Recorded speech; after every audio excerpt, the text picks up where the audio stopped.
All right. Good morning again. We are getting the inmates up. They're in the building. They just came in a little late. So I'm going to work through our plea and arraignment calendar, figure out who is here, who's on bond, so we can handle those things. I think we've got a plea calendar at 9:30. All three of those defendants are in custody, so they should be up by 9:30. We'll see what happens. And then we've got probation revocation in the afternoon. Position one. Hey there. I'm doing well. How are you doing? Good. We just got started. I explained that it might be a little delay in getting people up. Did you get there was a plea calendar that had 3 positions on it. Well, if I call out some names, would they not have been brought up because you didn't have the calendar? Okay. While he's checking, is Royal Parham here? Parham? Nope. Whose case will that be? Ms. Wood, yours? I believe this attorney's name is with the conflict office. Okay. So I think this is a conflict. Let's look.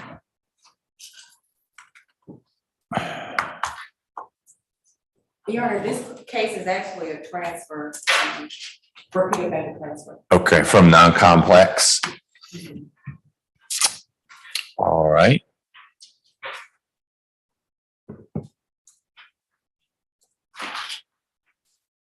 They even got into it some. I never understand why these transfers happen so late. Let's see. So it was a 3-person calendar, Kilgore, Smith, and Kemp. You have that one? Great, okay. Yeah, Mr. Olaf, good catch, is with back then it was called the Atlanta Alternative Public Defender's Office. Catchy name.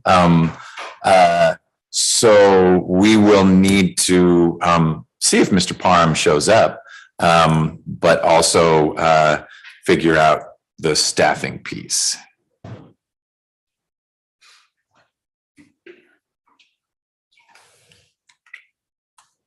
All right, so Mr. Parham had been plugging in through non-complex. So are you seeking a bench warrant, Ms. Clark? Yes, Your Honor. Okay. All right. Position 2, Cameron McSear. I apologize if I didn't say your last name correctly. How do you say your last name? Great, Mr. McSear. Are you represented by Mr. Shart? Okay. We're going to need to figure out how to get Mr. Shart here. Ms. Nelson, have you heard anything from him? He is, I think, one of the YSL defense attorneys. Not today, but I'll reach out to him. Okay. So Mr. McSear, I need you to sit tight. We're going to figure out where Mr. Shart is. Okay. Sure. Victor Ochanda. Mr. Ochanda is here. Is David Houston also a conflict defender? Judge, he's with our office. Mr. Ochanda had said this was reset from. Oh, right. I remember you were on the screen and you were going to hire someone. Thank you for, it even says there, to hire an attorney. How'd you do with that hiring an attorney? I need you to speak up a little bit. You hired a lawyer. Who is that? Max. What's the last name? Oh, maybe it's Mr. Shart. Okay, it could be the same lawyer we're looking for Mr. McSear. Okay. And you hired him as in, you gave him enough money that he said, I'm your lawyer?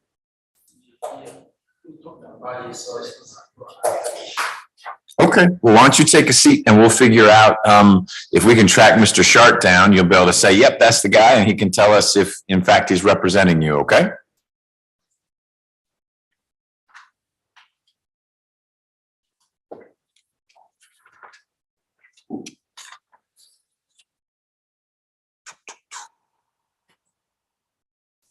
Do we have folks up, bless you, up yet? Not yet, okay. I'll see if there's anyone else on bond.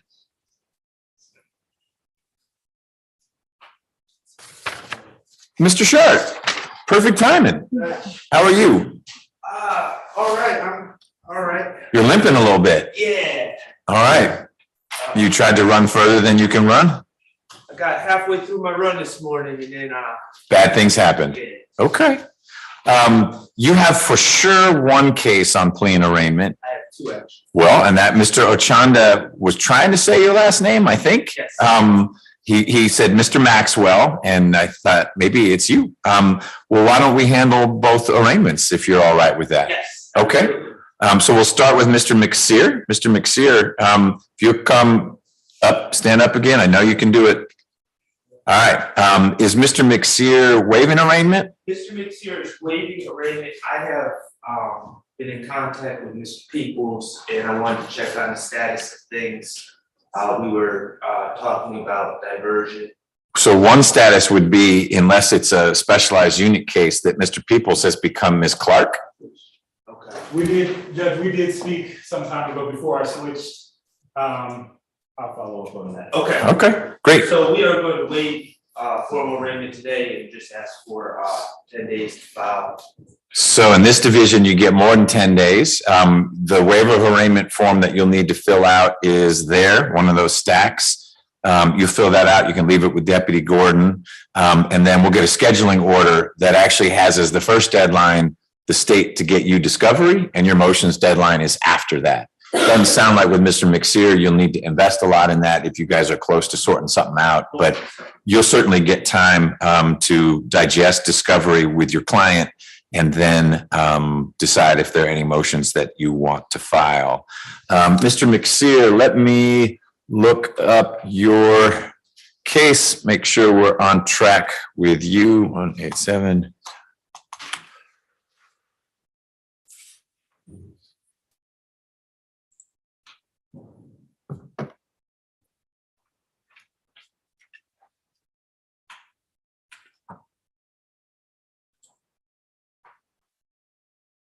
We've got an address of Spoleto Loop in Fairburn. Is that still your place?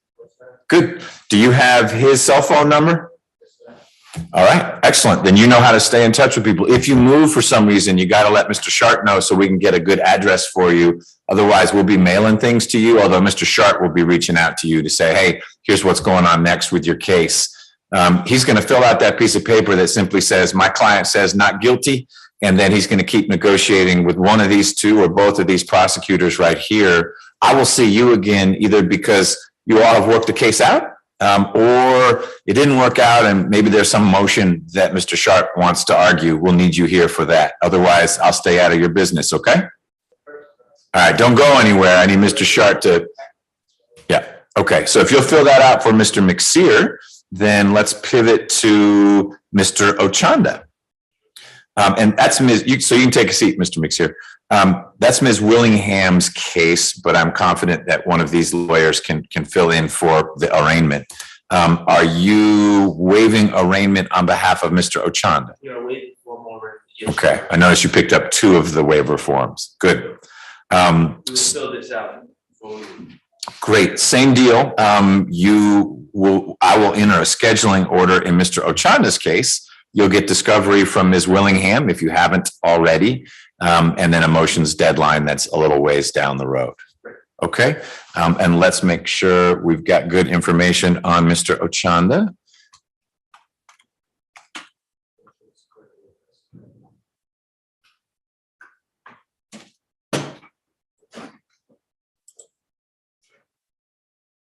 Mr. Ochanda, I've got you in an apartment on Washington Road in East Point. Is that the correct address? Good. Well, we'll keep mailing things to you. Do you have a good phone number for Mr. Sharp? Good. Okay. You stay in touch with him. Does that include an entry of appearances, that waiver of arraignment and entry? For Mr. Ochanda, I'm going to file the entry, actually before I leave here today. Okay, because if that isn't also an entry of appearance, we have forms for that as well. I just can't remember if our waiver, let me get you like, It does say entry. great. So that'll get your name in, and Mr. Houston, I think was listed as Mr. Ochanda's lawyer. You're already in as Mr. McSears, and so that'll get you in for Mr. Ochanda. All right, then, Mr. McSear, when Mr. Sharp says you can go, after he's talked with you, you're free to go. And same with you, Mr. Ochanda. It may be that Mr. Sharp wants to talk with you real briefly, and then you're free to go. Thank you, Judge. You Thank bet. for waiting Anything? on me, too. No, we just got started. All right. It's all good. Hobble your way around the day.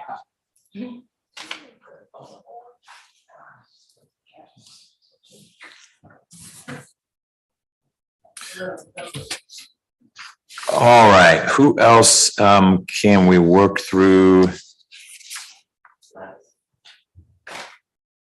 Is Ruben Rainey here? Hey, Mr. Rainey, how are you? Who is handling that for the defense? It'll be mine, Judge. I need to get just updated information for him, Okay. and we will be waiving arraignment today. Great. So, Mr. Rainey, Ms. Wood has been appointed to represent you. You had a lawyer earlier in the process.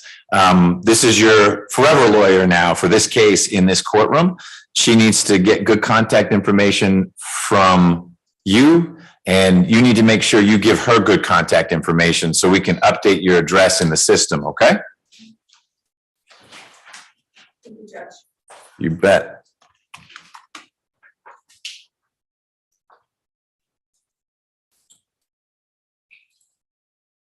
Mr. Rainey, we've got in the system an address on Wilson Mill Road in Atlanta. Is that still your place, or have you moved?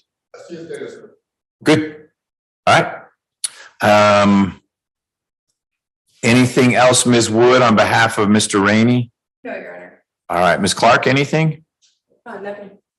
Okay. Waive and schedule. Is Deshaun Allen here? Hey, pardon me? They're up, or you were ready to bring them up? Okay.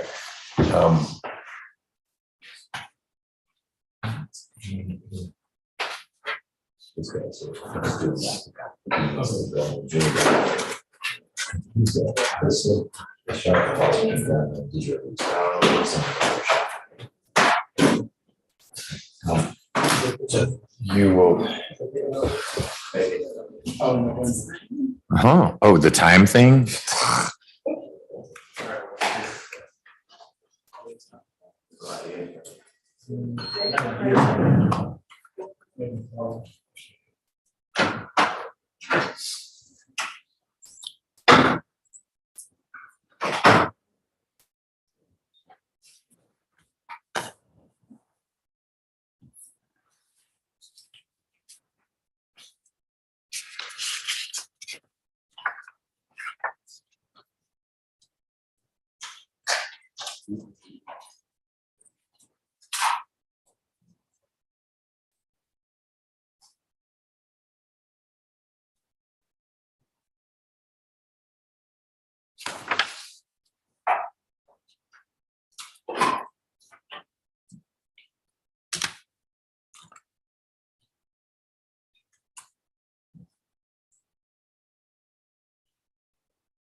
Hey, Mr. Allen, I need you to come sit in the jury box if you don't mind. Take any seat in there. Thank you.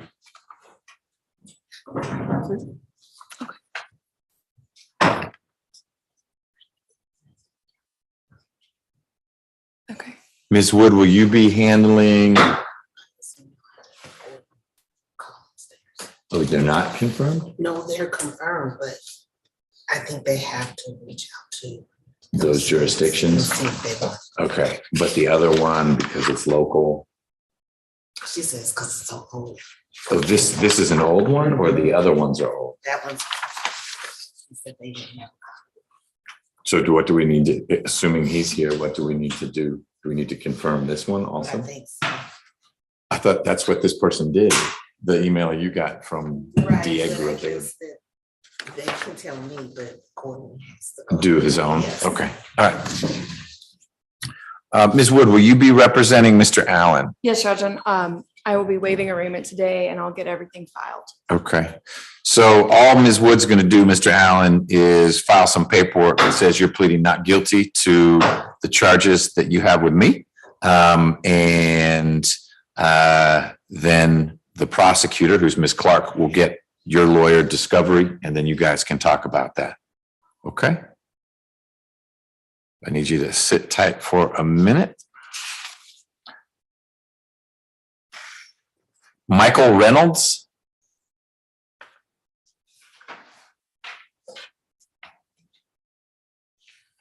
I'll call him again in a little bit, Ms. Clark, but if he's not here, bench warrant. Yes, Your Honor. All right. How about Algernon Cutts? Mr. Cutts, how are you, sir? All right. Good. Do you have a lawyer? Do you need a lawyer appointed to represent you? You need one appointed. Okay. Who will be talking with Mr. Cutts? I will, Judge. All right. Ms. Wood's going to chat with you, and assuming you qualify, then we'll take care of your situation today. You're here just for arraignment. All right.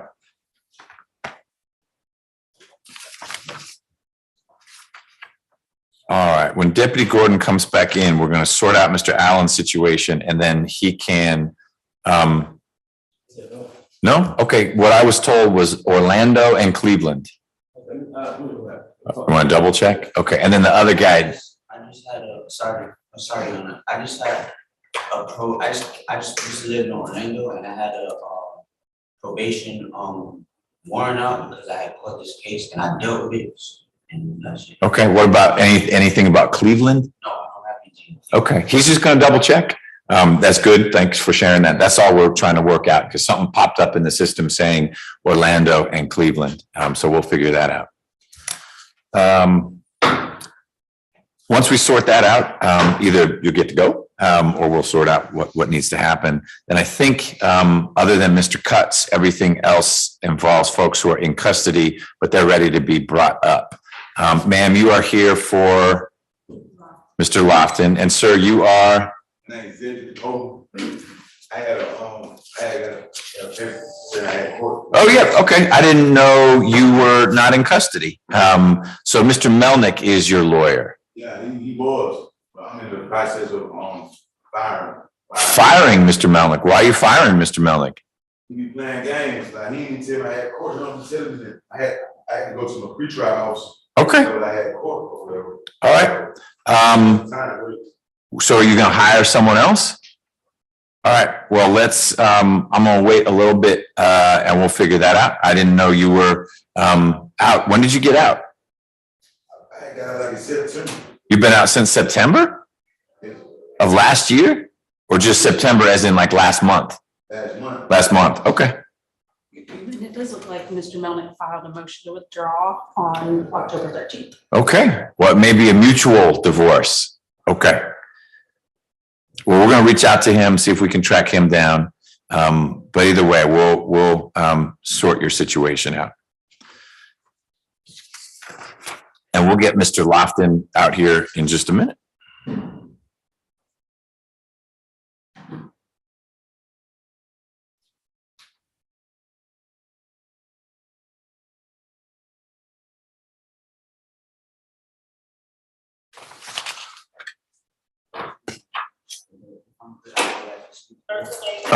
Yeah, if you're good.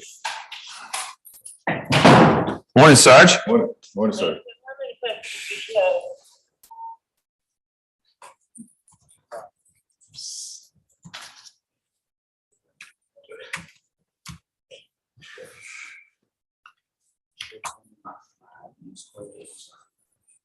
We won't know your next court date. Well, when it is, yeah, but we're gonna make sure we got a good address for you and everything.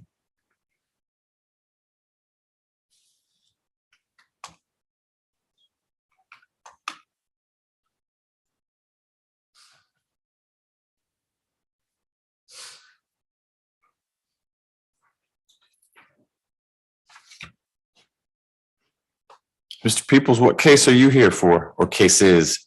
Just one case, Your Honor, it will be Jabari Rhodes, he's the last one on the calendar. Got it.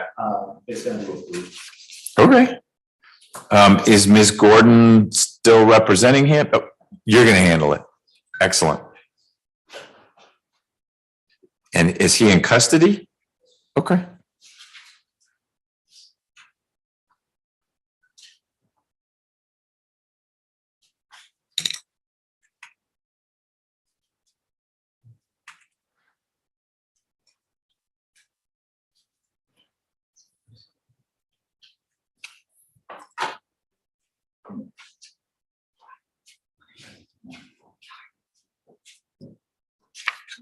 Right here. He's got the physical, didn't he? Ms. Wood, you're gonna be able to represent Mr. Cutts? Yes, Judge, we'll waive arraignment today and I will file the waiver and an entry of appearance. All right, Mr. Cutts, let me check what we've got for your address to make sure we're all lined up.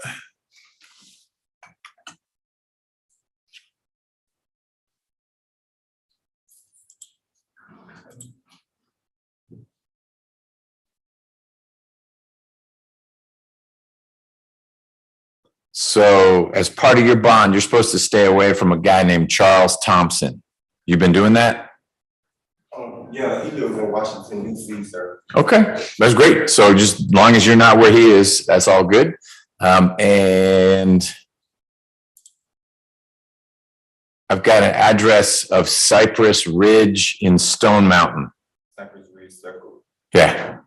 Okay, good. So you'll get stuff in the mail when we need you to come back, but what will happen sooner than that is that Ms. Wood will contact you as long as you've given her a good phone number, email. And if that changes, make sure you let her know. She'll keep you posted. She's going to get discovery in your case. Ms. Clark, is this your case or is it in one of the units, position 12? Oh, Your Honor, that's my case. Okay, so Ms. Clark, the prosecutor, is going to get discovery to your lawyer, Ms. Wood. Then Ms. Wood will talk with you about that, and you and Ms. Wood will figure out how you're going to move forward. When Ms. Wood says you can, I don't know if she needs to talk to you more, but when she's done talking with you, you're good to go for today, okay? Thanks, Ms. Wood.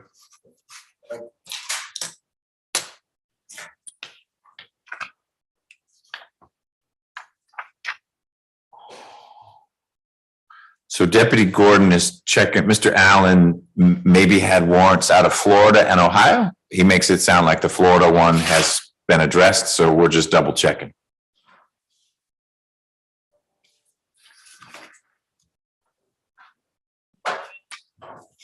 Here he comes. Yeah. We're good? Both. Both are valid warrants. All right. So you're going to need to go with these guys. Ms. Wood can help you work through what's going on. It may well be that the Florida one, there's a mistake because you went and took care of it, but the Ohio one is still in place. Okay.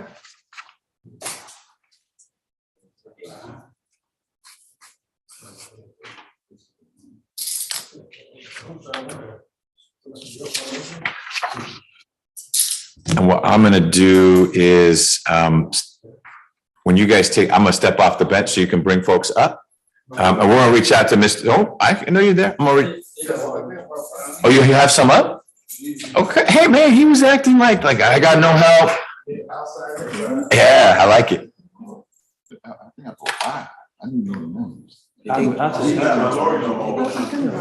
Well, he is your lawyer till someone says he's not your lawyer. I mean, it's not just like you break up with him. Right now in the system, he's listed as your lawyer. You're going to be hiring someone else?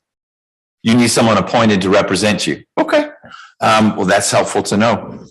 Ms. Wood, Ms. Feely, positions 9 and 10, Mr. Hogan. he's here. It sounds like Mr. Melnick is rolling off the case. So if one of you could speak with Mr. Hogan to see if he qualifies, then we can handle his plea and arraignment today. These are Ms. Willingham's cases, at least 9 is, and it may be one of these tag teams where Ms. Clark has 10, but they can sort that out. Great. Mr. Hogan, Ms. Feely is going to speak with you in just a minute and see if it is appropriate for her to represent you, okay? It turns out that we have a few people up, so I'll just find out from the deputies who's up and we'll work our way through it. Judge, this is Miss Cabrera. How are you? Hey, how are you? How'd that trial go? It probably went exactly how it was supposed to go. It was a legal thriller for Judge Whitaker. She was reaching out pretty regularly to her little cadre of friend judges saying, there's this legal issue. How do we deal with this? This defendant's not going to testify. They want self-defense, but this and that. So you guys definitely kept her alert throughout it. We did. And she was sick to start the trial. And it ended with her in tears in the courtroom. She said she's never done that before. That's what she said. She was on a Zoom right afterwards. She said, I know I look like I've been crying. I have been. It was the hardest sentencing ever. So, wow. It was definitely, my client did not want to go to trial, but there was no offer for him. So we had to see through it. Okay. But yeah, so glad that's over. On to the next. Yeah. Well, we're glad to have you back to more mundane stuff. Yes. I don't know what position Royal Parham is on the calendar. I'm sorry, I did not know that he was on a calendar. I had to have missed it. Okay, yeah, he's position 1. He's not here. Have you been in touch with him? I have not. They assigned him to me on the 24th. The problem is that when they do the assignments, when they come over the paperwork from GPDC, it doesn't have contact information. Okay. It just tells us who represented him before, what his charges are. It doesn't give us a court date and it doesn't give us contact information. So we're usually at the mercy of the court on that. Sure. That's super not helpful. And you're always welcome to reach out to Ms. Nelson, who can give you what we've got in the system. He did get notice, at least to whatever address he had before. It was a transfer from non-complex, and they actually had court to which he showed up earlier this year. So it's not one of these where it was conduct from 2020 that only got indicted, and so we need to question the address. I'm going to sign the bench warrant for him, but if you do track him down, then we can always do a walk-in for him. Okay, perfect. I'll check to see what was filed. Sometimes in non-complex on those notices, at least they used to get a phone number or something. So maybe there's something I can find something somewhere. Sure. Okay. Well, thank you for dialing in. Welcome back. And I think that was your only case on here. Yeah. This one may be a light lift till we track them down. All right. Thank you, Judge. Take care. All right. Have a good one. All right. Oh, you file an entry? Hope so. All right. You need something? I just have some documents from Ms. Nelson. Okay. You can give them to Deputy Gordon. Thank you. Thanks. So you can bring out, I don't know who's up.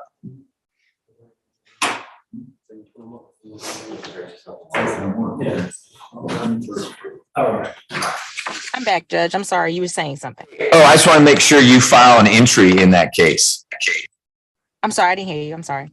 I'm hoping you will file an entry in Mr. Parham's case, so you become the lawyer of record. Yeah, I absolutely will. Great. Thank you so much. Thank you. Bye. Deputy Gordon, Sarge says there are 5 people up. I don't know who the 5 are, but we could just bring one out and work through that one. Smith, Kemp, Kilgore, and Lofton. Well, let's do Lofton.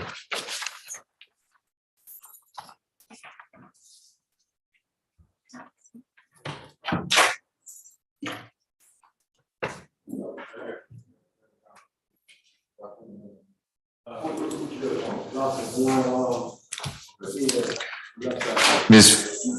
Feely is outside. Okay.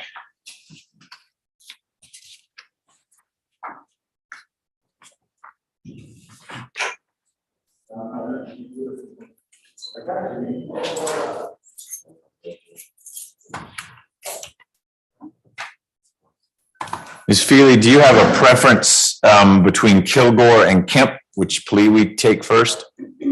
Or do you need to talk with both of them? Okay. Ms. Wood, we're bringing Mr. Lofton out. Thank you, Judge.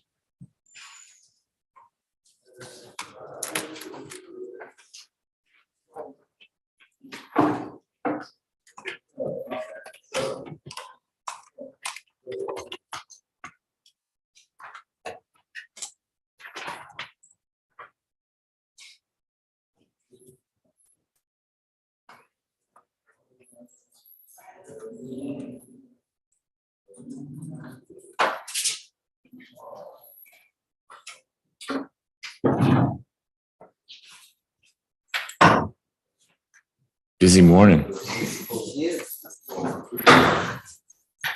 Hey, Mr. Lofton, if you'll come on up to the podium, please. Give me 1 second.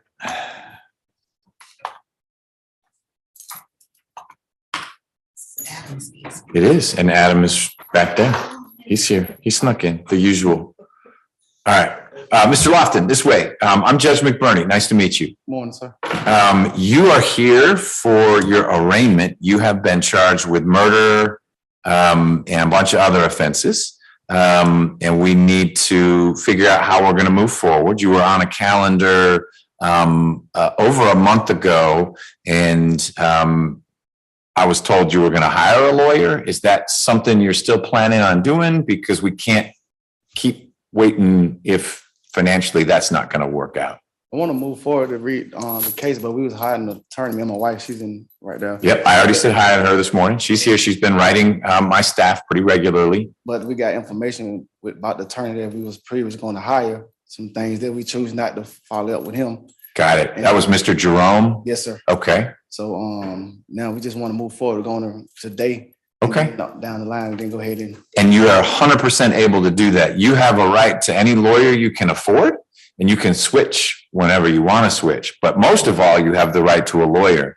And we have a very seasoned lawyer, Ms. Wood, who has been appointed to represent you. And she'll be your lawyer up until you either say, I'm going to represent myself, which I'll try to talk you out of if you ever were to say that, or you bring someone on board. If someone files what we call an entry of appearance. So if Steve Jones or Sally Smith files that document saying, hey, I'm Mr. Lofton's lawyer now, then I'll thank Ms. Wood for having served as your lawyer. And that new person that you've retained can become your lawyer. The one thing you need to know is that if we're on the eve of trial, everyone's getting ready for trial, and that's when you switch lawyers, that lawyer is going to need to be ready to go to trial. And we're not there yet. We've got a ways to go. The prosecutor needs to give Ms. Wood all the discovery in your case. That may be videos or statements or who knows what. Ms. Wood will need to go over that with you so that you and Ms. Wood can get a sense of what the state's case is like. Is it a strong case, a weak case? Do they have the wrong person? Is there a self-defense as a defense? All those things you and Ms. Wood will talk about. She needs to get that discovery first.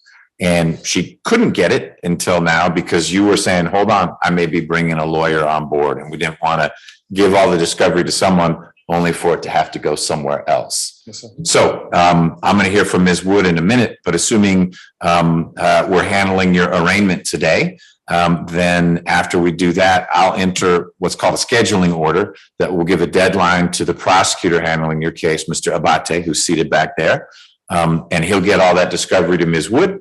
Then you all will be able to talk about that. And I'll see you again if you and Ms. Wood think she should file motions to suppress or for whatever it is. We'd all get together for that. Otherwise, we'll get together to get you a trial because that's the other way we will resolve things, is that a jury would decide what happened in your case. Okay? I have another question. They're going to read the charges out today. Well, so here's how arraignment works. It happens in one of two flavors. Flavor number one, a defendant waives arraignment and simply says, I'm pleading not guilty, but I don't read into the record each of the charges. Then there's flavor number two, which is a formal arraignment, which means I'm going to look at the indictment right here. I'm going to read into the record, and everyone in the room and everyone watching through Zoom is going to hear you're charged in count one with Count 2, and I'll go through all 11 counts. You get a copy of your indictment. So if you're wondering, hey, I need you to read it so I know what it is, you can still waive arraignment and you'll get a copy of the indictment. But if for some reason it's important to you to have me read out in public what you're charged with, you have a right to have that happen. Yes, I wonder, because I don't know what the proper charges are. Okay. Let me talk with Ms. Wood, because you're telling me that for now, you're comfortable going forward with your appointed lawyer. Yes. And that's who will be the official spokesperson, for the, Lofton legal team, unless and until you hire someone else. Ms. Wood, good morning. Good morning, Judge. So Mr. Lofton is telling me, that he'd like to be formally arraigned. You okay with that? I'm fine with that, Judge. Okay. And once you get discovery from Mr. Abate, you'll get together with Mr. Lofton and start to share with him, hey, the state has this and they don't have that. And you two will chart a course forward. Absolutely, Judge. Great. All right, Mr. Lofton. I'd print a copy out for you, but my printer has maybe it'll work now. It was broken yesterday. No, it still has the angry red light. So I'm going to read to you what's in it. Ms. Wood will be able to get you a copy of your indictment. Yes, sir. It's not working. It's making that noise, but it's not working.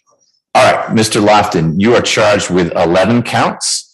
Count 1 charges you with murder, and the allegation is that on July 25th of 2021, you did unlawfully and with malice aforethought cause the death of Gabriel Antonio Parker by shooting him with a firearm. Count 2 charges you with felony murder, and the allegation is that here in Fulton County on that same day, you did unlawfully during the commission of a felony, which would be aggravated assault, cause the death of Mr. Parker by shooting him with a firearm. Count 3 charges you with a different count of felony murder. And the allegation is that here in Fulton on July 25th, 2021, during the commission of a different felony, a different aggravated assault, you caused the death of Mr. Parker.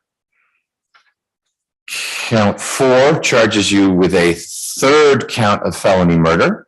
And the allegation is that on that July 25th, 2021, during the commission of yet a different aggravated assault, as alleged in a count I'm going to tell you about in a minute, you caused the death of Mr. Parker. Count 5 is the last count of felony murder. And the allegation is that on July 25th of 2021, during the commission of the felony of possession of a firearm by a convicted felon, you caused the death of Mr. Parker. Count 6 is the first aggravated assault charge. And the allegation is that on July 25th, 2021, you did unlawfully commit an assault upon Mr. Parker by shooting him with a firearm. Count 7 is a different aggravated assault count. And it says that on July 25th of 2021, you unlawfully committed an assault upon Mr. Parker by shooting at, toward, and in his direction with a firearm. This is an interesting way of charging things. Count 8 is a third count of aggravated assault. And the allegation there is that you, on July 25th, 2021, committed an assault upon Terrence Baker, different victim, by shooting at, toward, and in the direction of Terrence Baker with a firearm. Count 9 charges you with criminal damage to property in the first degree. And the charge is that on July 25th, 2021, you did unlawfully and without authority interfere with a 2002 Chevy Tahoe, the property of a Marcus Parker, and you did so in a manner that endangered human life by shooting this Chevy Tahoe. Count 10 charges you with possession of a firearm during the commission of a felony, and the claim there is that on that same day, July 25, 2021, you had on your person or within your reach a firearm during the commission of murder, felony murder, aggravated assault, and that criminal damage. And finally, count 11 charges you with possession of a firearm by a convicted felon.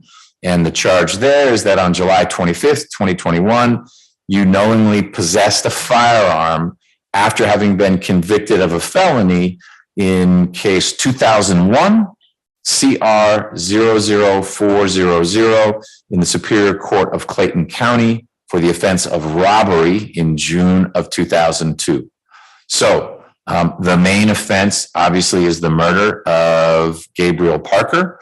There are some related charges based on the allegation that you shot at him and actually hit him. Those are the aggravated assaults and the felony murders. You're charged with shooting at Mr. Baker, and you are charged with shooting up that Chevy Tahoe, the property of Marcus Parker. And then the 2 gun charges. So you're pleading not guilty to, well, I need to ask you, are you pleading guilty or not guilty to those charges at this time? Definitely not guilty. Okay. We'll enter a plea of not guilty to all those charges. That's your arraignment. You have the right to a lawyer for any aspect of these proceedings. Ms. Wood is that lawyer, and she will be either with you in court if we're talking about things that are substantive. And if we're just talking scheduling, like when are we next coming to court? I may talk with Ms. Wood and the prosecutor without you present because we're just setting dates. But if we're talking about something substantive, the evidence in your case, you'll be here and Ms. Wood will be here. So you both hear what's going on. Okay? Yes, sir. Any questions about any of the things I just shared with you? Not right at this moment. Okay. Then, as I said, the next step is for the prosecutor to get the discovery to Ms. Wood. Then Ms. Wood will meet with you and share that discovery with you. If they're videos, I may have to sign an order so she can bring a laptop into the jail so you can watch the videos. But we'll make that happen and we'll go from there. Ms. Wood, anything? I got one question. Yes, sir. I don't know if it do matter. I just don't get it because I was shot in the. So I don't want you to talk about the facts of your case, but you're going to want to talk to Ms. Wood about the facts of your case. I'm going to make this up. Don't say, yeah, that's what happened. But let's pretend the facts are that Terrence Baker is shooting at you. You're like, I got to get out of here. And you're shooting back. That's the kind of thing you and Ms. Wood will talk about because I mentioned self-defense. That may well be what's going on here. We both were shot by an officer. Okay, well, I don't want you getting into anything more. Ms. Wood has already stood up, and that's her way of saying, hey, Mr. Lofton, you got to stop talking. You're going to be able to tell her what happened, and she's going to get that evidence, and then she's going to get with the prosecutor to say, wait a minute, this is upside down. Here's what really happened here. And the lawyers will talk about that, and then Ms. Wood will come back to you to say, hey, I've been talking with the prosecutor, and maybe this isn't what it looks like. Yes, sir. So you will have the opportunity to share your concerns, your impressions and recollection of what happened. Granted, this is 2 years plus ago, so a little time has passed.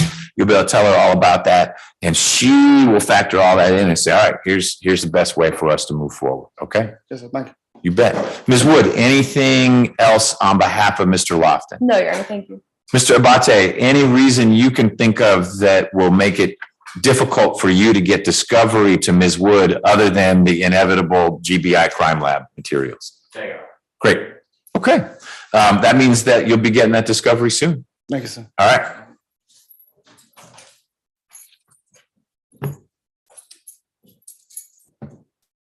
Do we have a little bit of time, John? Would you like a little bit of time? No. Oh, yeah, Ms. Feely needs to talk to a couple of her clients. So I'll just see if anyone else has walked in, and otherwise I'll step off until we hear from Ms. Feely that she's ready for her pleas. In the meantime, I have an announcement on positions 9 and 10. Let me get there. Mr. Hogan. So everyone that's qualified would be mine. I have updated contact information, confirmed his address, and filed the waivers. Great. So I will sign an order, Mr. Hogan, that gets Mr. Melnick off the cases, your 2 cases. Ms. Feely's going to file something that gets her on the cases, waive an arraignment, so you're entering pleas of not guilty to your 2 cases. The prosecutor on your cases isn't here yet. She's stuck in another courtroom. She'll need to be here for what we're doing right now. She'll get discovery to Ms. Feely, and we'll move forward on that, okay?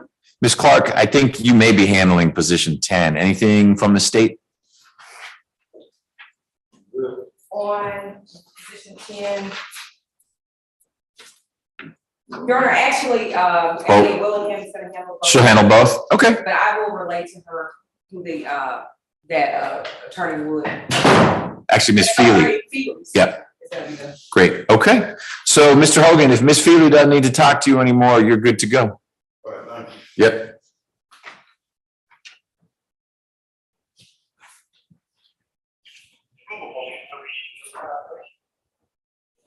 Some folks came in, are you here for someone who's on the calendar or are you on the calendar? Okay, and sir in the back, are you here for someone else or are you here for yourself? Okay, great. We will get to that. So I'll step, no, you can tell me whatever you want to tell me. I'm gonna,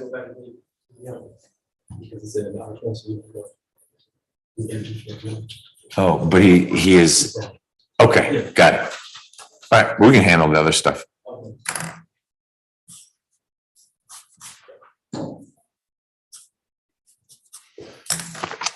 All right, so Ms. Feely, let us know when you're ready on one or the other, please, and we'll keep pressing on.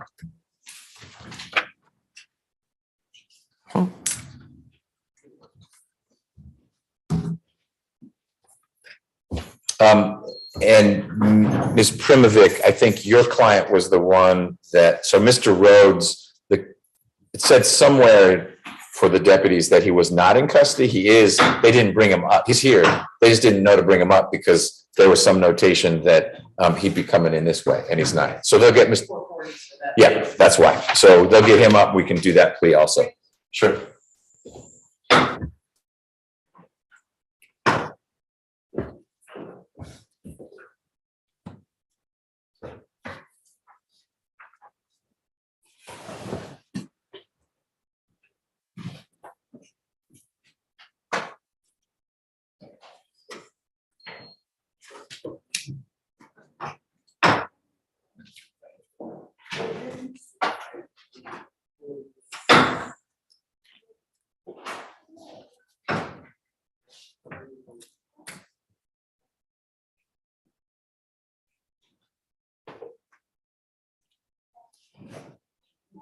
Did you see what I was saying? Yes.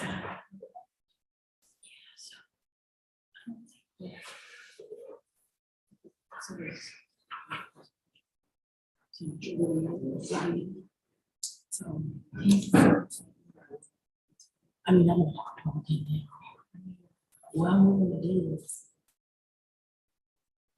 just because he has.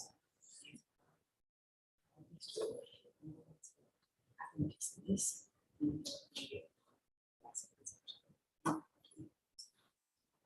And we kind of step back for this.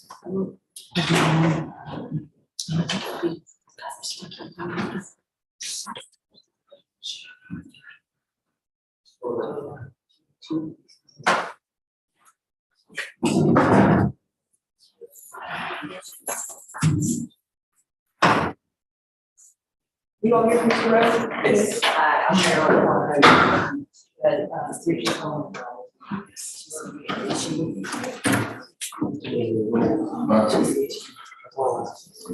That's T right there. Come back into it. What did the matter say for these charges is supposed to leave everyone in there? Consistent with what she told us.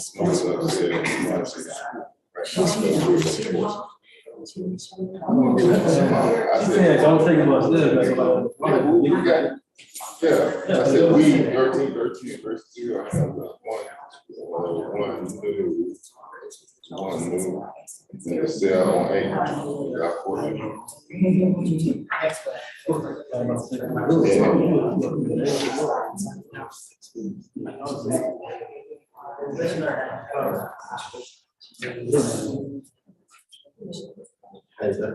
They want to pay me out. I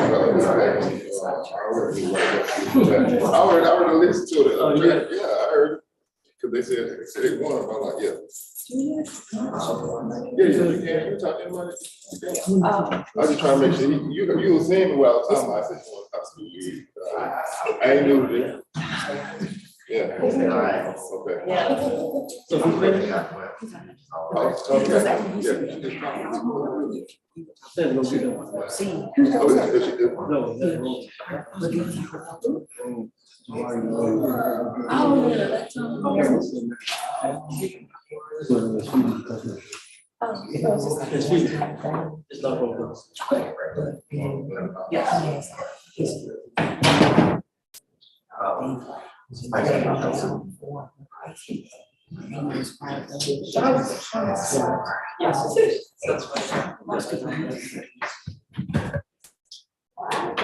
Yeah, yeah. I got two.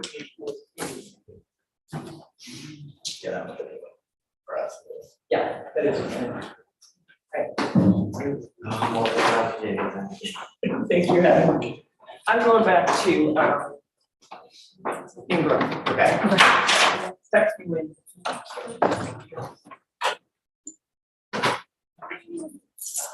So, what you doing? You can come with me right quick? Get an image? Oh, you're eating.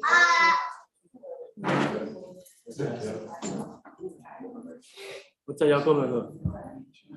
Said 9:30, she came out.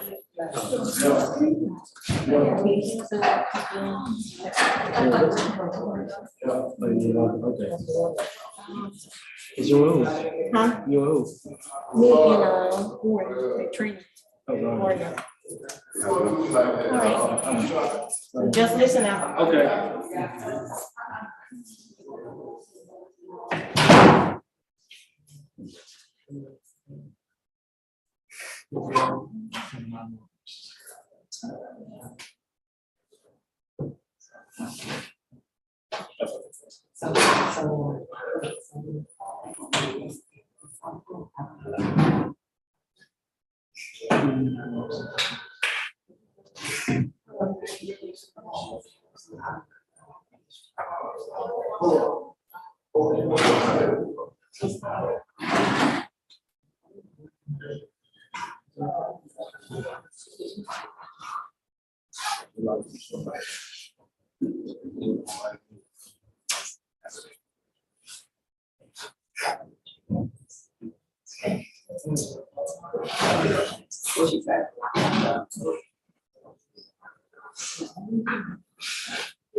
Friday. I think it's like a Wednesday. A Wednesday. Thinking. Cause I'm like, Didn't even cover. yeah, because my daughter has, it'll be her first, like, they're having a program at school, and she's gonna be 7. And so it'll be her first ever program. So I want to see. I'll go check myself tomorrow. Yeah, I'm not sure everything done. It's just, I was like, I like it.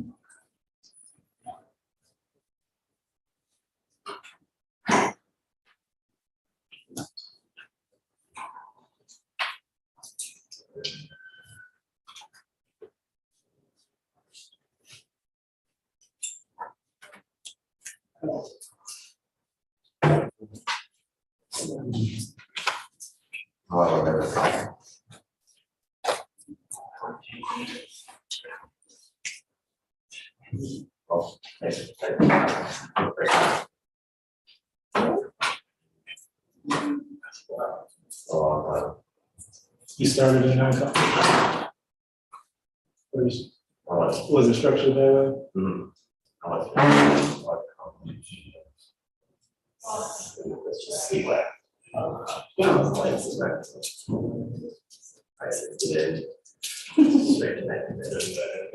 So you've been in education since then?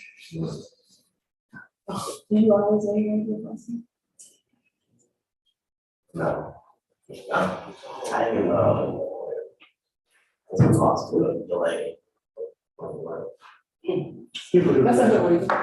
People do it. I'd rather be in school than in the real world. Yeah, I was this. Actually, Oh, okay. and then I went to school. Sure. Up to you. And then switched to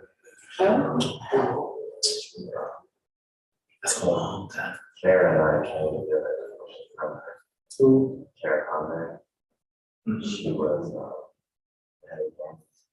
She may have been gone. She didn't say she was on. Yeah.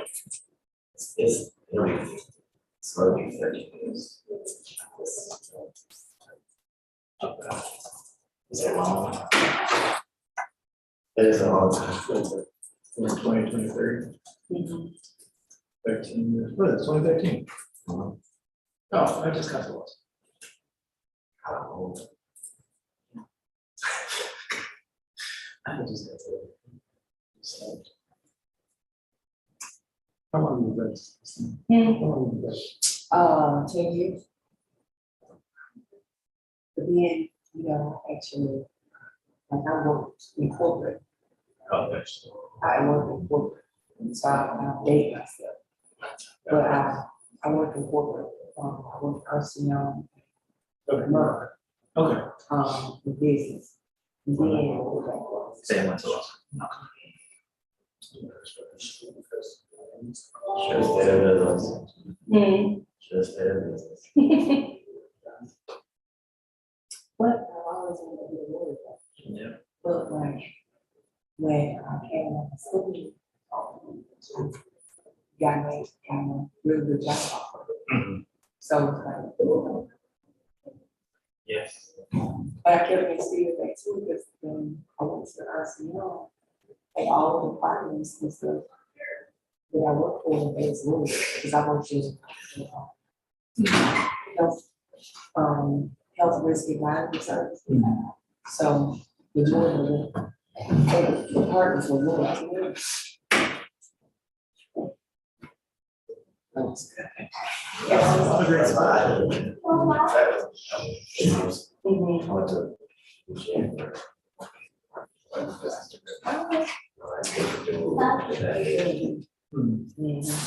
No, why not on here? Oh, that's why he's such a great attorney. You'll just have to wait till the judge, the next time. I like And then, he'll come. That's good. Sometimes.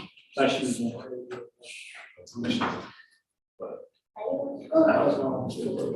You already. Really? Yeah.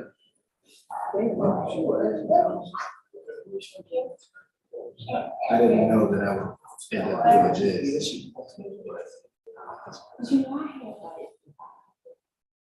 So, yeah, I feel like it's still, I have to do this. So. It's because I was the prosecutor. Yeah, that's what I was like, I can work with men. Now Now I am a man. It's just like, I love it. Cousins, all my cousins are great people. Yes. Yes. But I love it. But like getting closure. Yeah. That's always nice. For me, it's the trial part. Yeah. I like to like that. I just never want to lose. I like that. It's stressful. Yeah. Yeah. I didn't think that mom really wanted to. I thought I was cute. Oh, wow. And so Like my prime. stop. And then you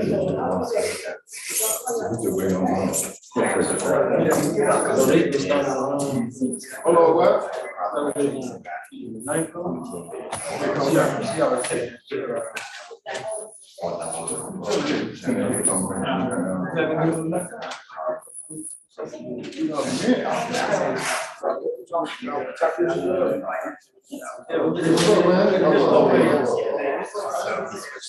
Shit, we been on too.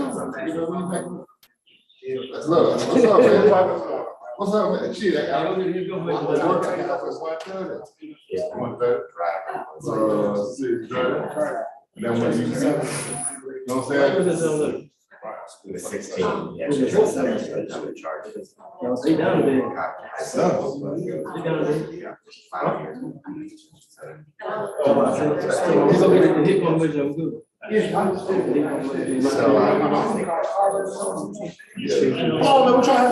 we need some. They're not really gonna take it if they don't got to pay. Downstairs, you got the two Chief, about time.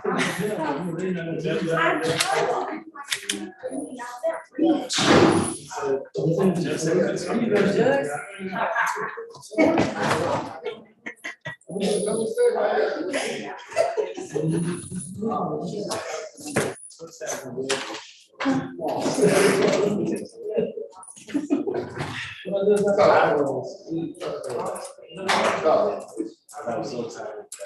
I really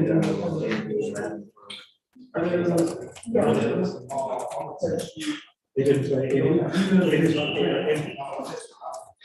Oh, here around. Oh, I saw that. Yeah.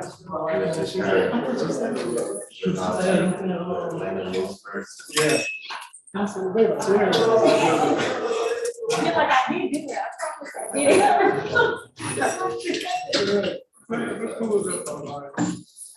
And they usually wait till it's on the article. I can take a look.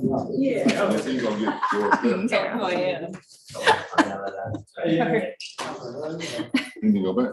Yeah. Okay. You need to see. Yeah. But.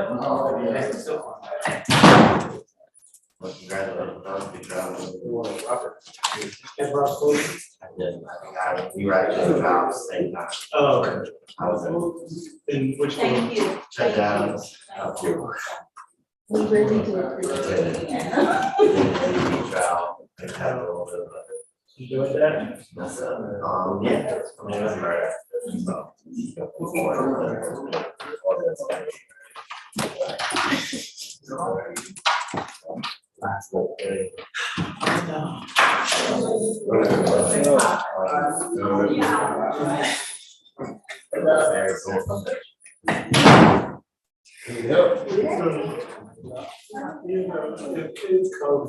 This code.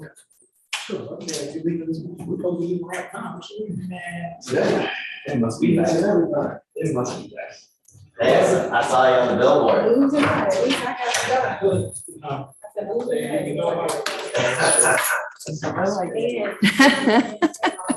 Is he up? Hilarious. Is he up yet? Is he up yet? Yeah. Oh, right. That's the case. Yeah. They're trying to skip you off. I got stuff to do. Piling up and everything like that. It's like little fires. Right here. Friday afternoon, I wasn't here Friday. Right, you got. Yes. A lot of cases.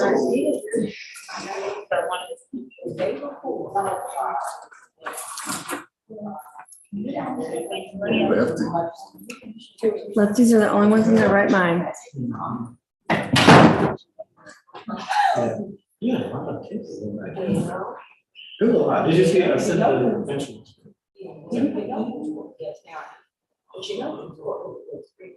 Yes. Sure do. They have a code. I was in it. Well, I was in here when I was in CAP. So I kind of saw a little. It's not small, it's not like we got five.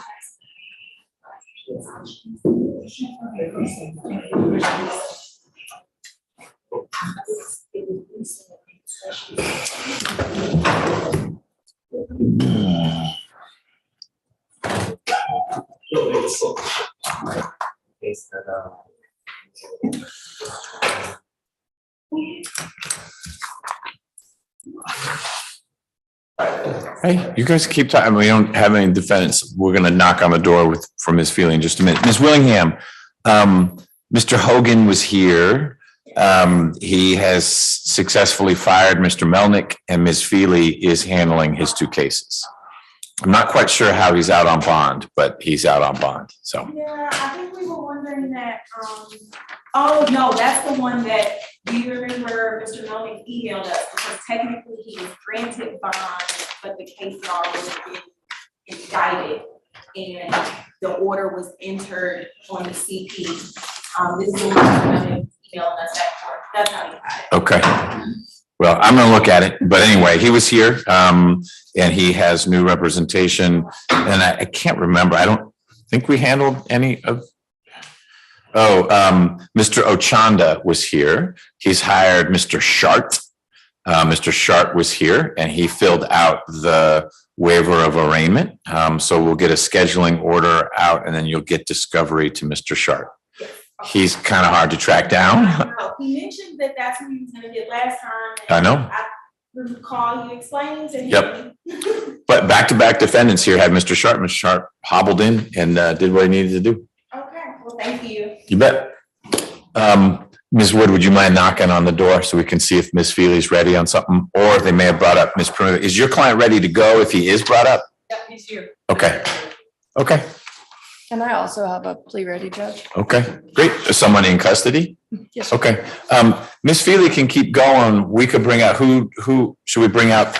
Is Rhodes up? Yeah, he was watching TV.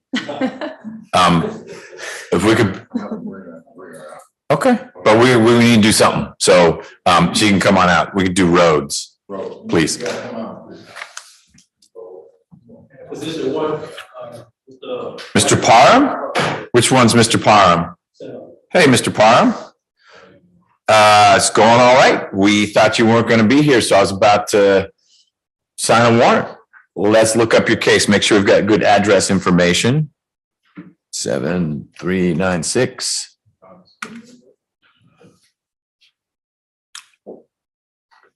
Mr. Parham.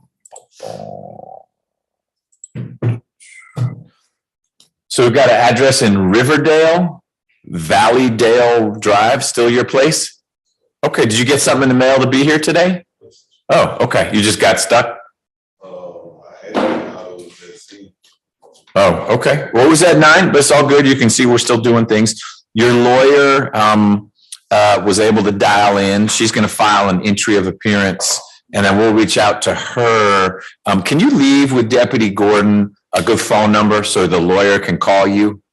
Because she's picked up the file and didn't know a good way to reach you. So if you'll, hey, would you like a card instead of like one of your,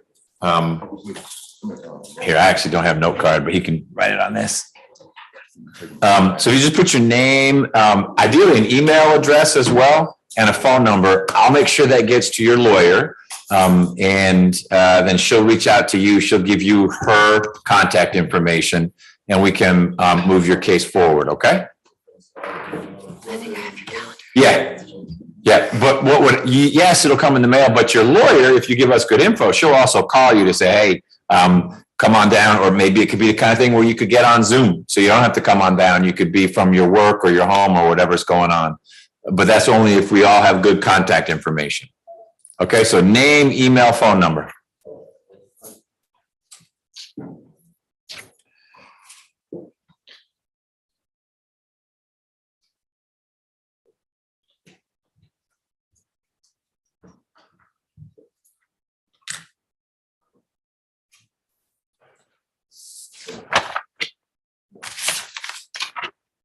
Are you Mr. Rhodes? Yes, sir. Great. Let's get on the record with your case. We've got Ms. Singleton in the mix as well. Ms. Singleton, is this the one case that you are here for today? Yes, Your Honor. Good morning. Good morning. Great. So we're going to move forward on that. Let me get, where's the podium? All right. Well, that's not what I meant to do.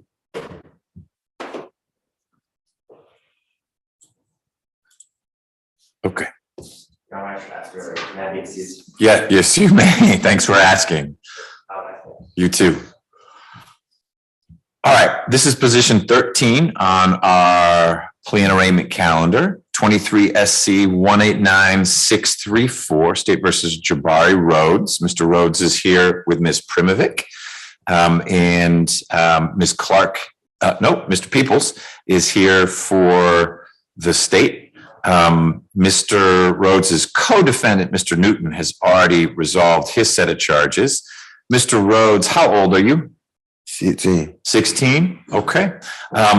Are you ready to go forward to talk a little bit about your case to see if I'll accept your plea? Yes, sir. All right. Mr. Peoples is going to ask you some questions. Once we're underway, he'll put you under oath first, and then he's going to ask you some questions. If at any time you don't understand what he's saying, or you've got your own question, will you let me know? If you have a question, will you let? Yeah. Okay. That's all I'm asking is that if Mr. Peoples says something and it just doesn't make sense to you, will you tell me that? Yes, sir. Okay. And I'll get him to explain it in a different way, or I'll explain it in a different way. And if you have questions at any time, you'll let your lawyer or me know? Yeah. Okay. All right. When you're ready, Mr. Peoples. Thank you. Good morning. Come on. We state your true, correct, and legal name. You want to? We ready for our name. Someone swears the testimony will give and proceed in court today with the truth, the whole truth, nothing but the truth. Yes, sir. Thank you. We state your true, correct, and legal name. Jabari Montero. And can you spell it for the record? JABARIRHODA. Are you at this time taking or under the influence of any drugs, medication, or alcohol? No, sir. Is there a medication that you normally take that you have not been given today? No, sir. And how old are you? 16. Highest level of education that you've completed? Highest level of education. How far through college? Like 10th grade. And you're getting your GED now? Yeah. And he's working on his GED. Okay. Or he's in school now. Okay. Are you able to read, write, and fully understand the English language? Yes, sir. You understand that you're charged with the following offenses. In count 1, armed robbery, which carries a sentence range of 10 to 20 years. Count 2, aggravated assault, which carries a sentence range of 1 to 20 years. Count 3, possession of a firearm during the commission of a felony, which carries a sentence range of 5 years to run consecutively. And count 4, aggravated battery, which carries a sentence range of 1 to 20 years. Yes, sir. You understand that you have the right to plead either guilty or not guilty to these charges. Yes, sir. You understand that if you plead not guilty or remain silent and enter no plea at all, that you may receive a jury trial. Yes, sir. Have you had enough time to speak with your attorney about all of the facts and circumstances known to you regarding the charges in this indictment, including any potential defenses? Gordon, have you had a chance? Yes, sir. You need any more time to discuss with your attorney?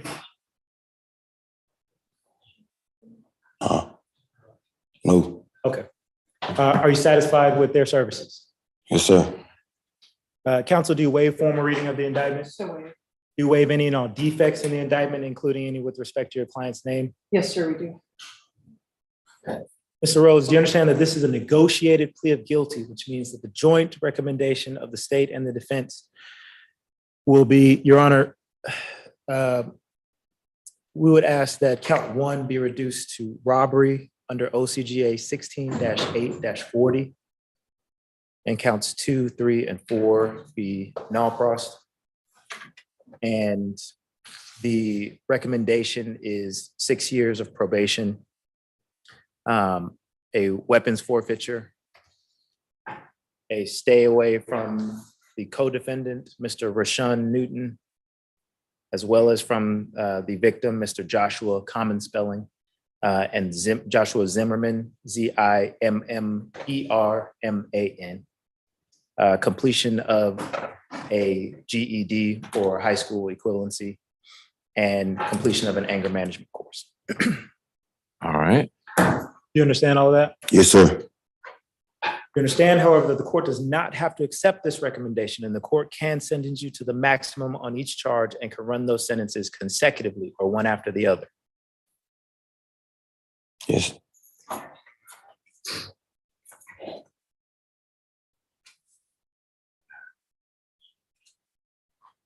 Yes, sir.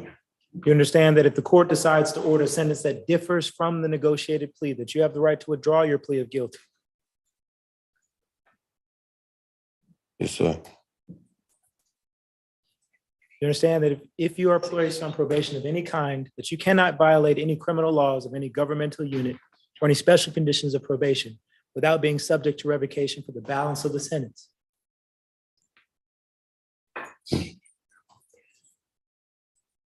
We're going to be asking for first offender. I don't want, okay, for you to go through that. I'll cover that. Thank you, Your Honor. Sure.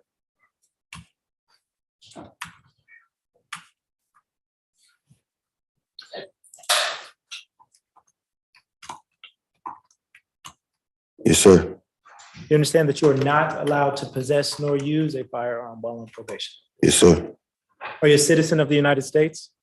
Yes, sir. You understand that you waive any and all defenses, including any mental health defenses, by entering a plea of guilty. Yes, sir.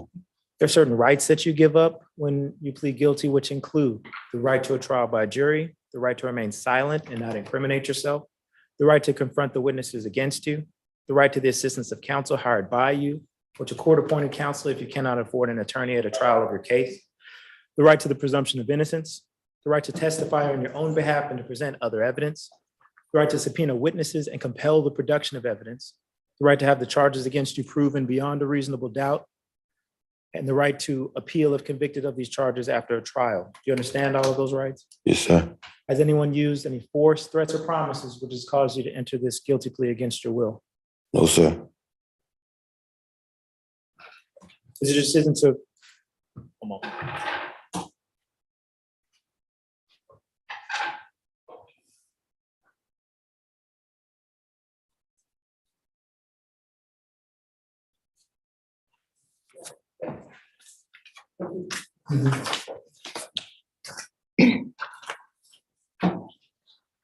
Are you pleading guilty because you have decided it is in your best interest to do so?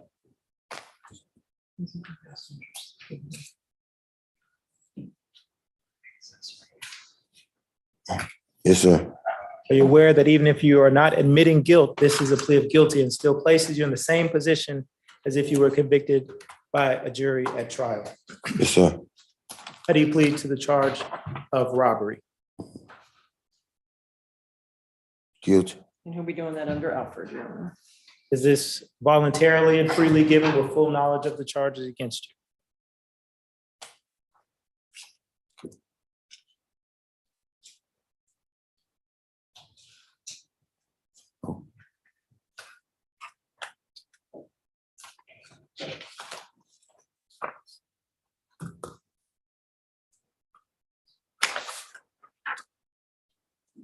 Yes, sir. You understand that you have only a limited time, a limited right to appeal this conviction. Yes, sir. You understand that unless counsel is substituted or that they're permitted to withdraw, that your attorney will represent you until either the end of the current term of court or 30 days from today's date, whichever is later.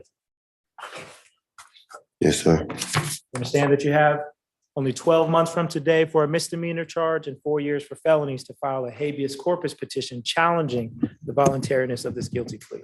Yes, sir. You understand that you have until the last day of the current term of court to file a motion to withdraw your guilty plea.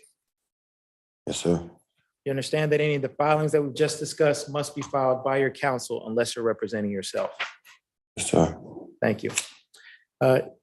Your Honor, if this had proceeded to trial, would you want me to read the facts into the record or adopt the prior, if the court rule? I need a thumbnail sketch because what I'm really going to want to hear from you about is how co-defendant got 7 years to serve and Mr. Rhodes, the recommendation is 6 years probation. Yes, Your Honor. Those are pretty different. And I'm remembering one where it was a cell phone that was taken, but it was a gun that was taken. So I'm not remembering this case well enough. So you don't have to go in super deep. It'll come back to me, but mostly I'd like you to distinguish Mr. Newton's role from Mr. Rhodes's role. Understood, Your Honor. On May 7th of 2022, law enforcement was dispatched to a person shot call at the bus stop in front of the Chevron at Cleveland Avenue. They spoke with the victim, identified as Mr. Joshua Zimmerman, who stated that several suspects had walked up to him, and one of these subjects advised that his name was Ray Ray, and inquired to Mr. Zimmerman if he knew about how his brother had died. Mr. Zimmerman replied that he didn't know anything about the incident, and Ray Ray shot him in the foot. Mr. Zimmerman stated that he relocated and called the police. Law enforcement were able to they placed out a bolo for several of the suspects, and they were able to go to Tri-Cities High School, where the school resource officer was able to identify two of the suspects. One is Jabari Rhodes and the other is Rashawn Newton. Your Honor, as if the court will recall briefly, Mr. Newton had several charges pending, and was As in other cases besides this, or? correct. He had, I think it was 4 altogether. Okay. So this Was Mr. Newton represented by the Georgia Justice Project? Correct. He had a whole bunch of cases. Correct. So he is in a very different situation. Correct. So Okay. he's very differently situated here. Additionally, Mr. Rhodes had a much smaller role here. It appears that from speaking with counsel, defense counsel, as well as reading through reports and reaching out to law enforcement, it appears, and it is the state's position, that Mr. Rhodes was sort of present while still responsible in some way. So Ray Ray is not Mr. Rhodes. Ray Ray would have been either Rashawn Newton or someone else. Correct. Okay.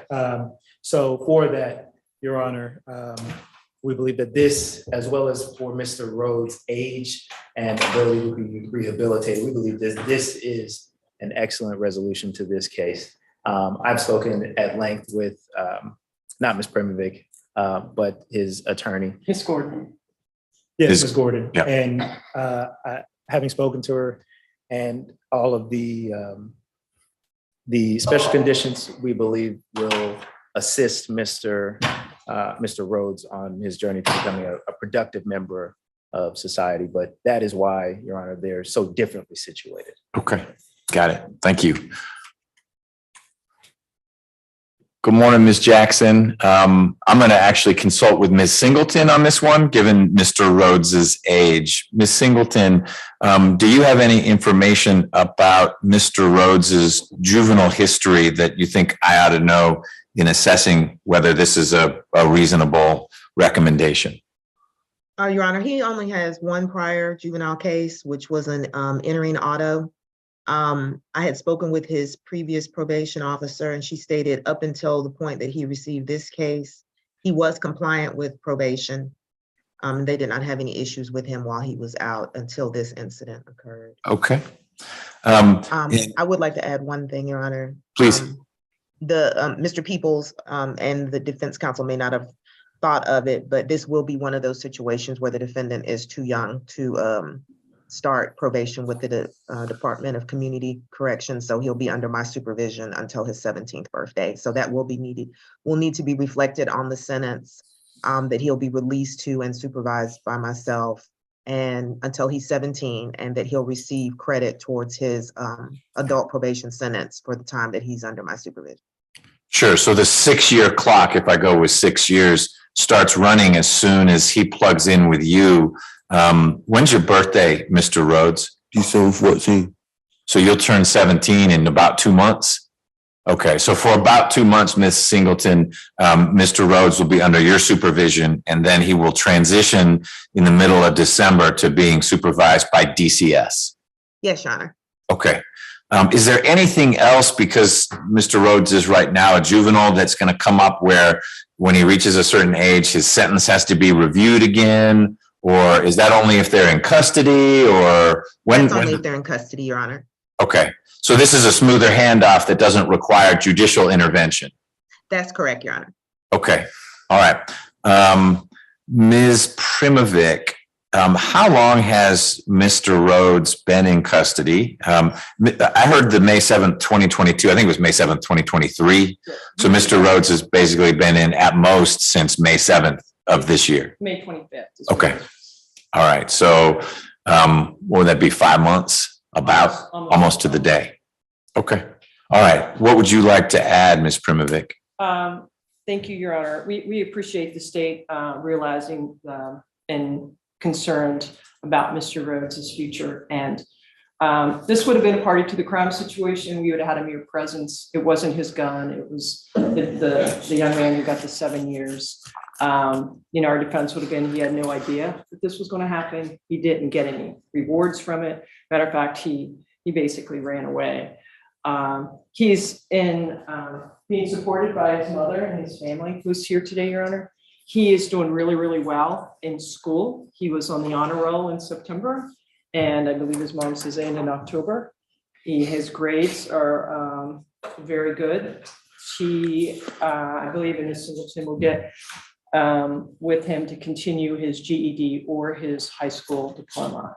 So we think that he has great potential to turn his life around and to think, even though that's difficult for a 16 and 17-year-old to do. So we ask that you accept this, Your Honor, under an Elford plea with the first offender and ask for a behavior incentive date of after 2 years. Where will Mr. Rhodes live when he gets out? With his mom. With mom? Okay. You got space for him? Yes. Okay. Who else is in your household? Yes, 5 small siblings, ranging from 3 to 13. So it's a full house. You're the one adult in the house? Yes. Fiance also. Good. You'll help take care of this guy? Okay. Do you work, sir? What do you do? Say that again? Okay. And ma'am, do you work or you're not able to given what you just described? I do work. I'll start working next week at the airport. Okay. Doing what? Temporary work at the new Concourse. Okay. And your kids are all either old enough that they're in school or the little one goes to daycare, or you work at nights, or how's that going to go? No, I work at night, he works during the day, and we'll swap out maybe soon. Got it. And will your son be plugging back into school in person or virtually? What's your plan? In person immediately. And what school, what high school is in your neighborhood? Me and his juvenile probation officer agreed that public school is not good enough. So he's gonna go to Atlanta area tech where they have I think it's like a pathway program. Sure. GED or high school diploma, depending on the street. Got it. Because it's a college setting, so it's not a bunch of adolescents like yourself. Okay. All right. Well, you guys have a plan. I'm impressed. That's good to hear. All right. Mr. Rhodes, anything you want to add? No, sir. How did you know Ray? Neighborhood. Neighborhood? Okay. Are you going back to that neighborhood? In other words, that's where your mom lives, or your mom has moved? It's a different neighborhood. Same neighborhood. Okay.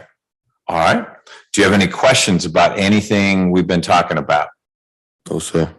I need to talk to you about first offender. First offender is an opportunity. Someone who has not had an adult conviction before can say, it's not a pass, you're going to be under sentence, but I want a chance to show everyone I'm not going to get mixed up in something like this again.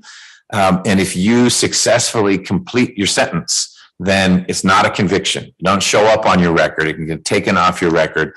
That helps with school. That helps with work. Anything you're trying to do. You're going to have people that you bump into who say, man, it's hard to get a job because I got this felony conviction. You won't have that if you do fine on probation. If you go back to running with the crew you were running with in May of this year, you'll get arrested again and you may pick up another conviction.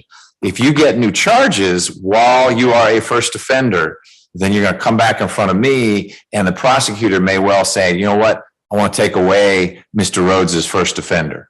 And if I find that you did get in trouble again, I can take it away and resentence you because you've already pled guilty. You said, look, you know what, I was mixed up with Mr. Newton and Zimmerman got shot and I was mixed up in that. And and I can resentence you. I've got 1 to 20 that I can work with because you pled to robbery.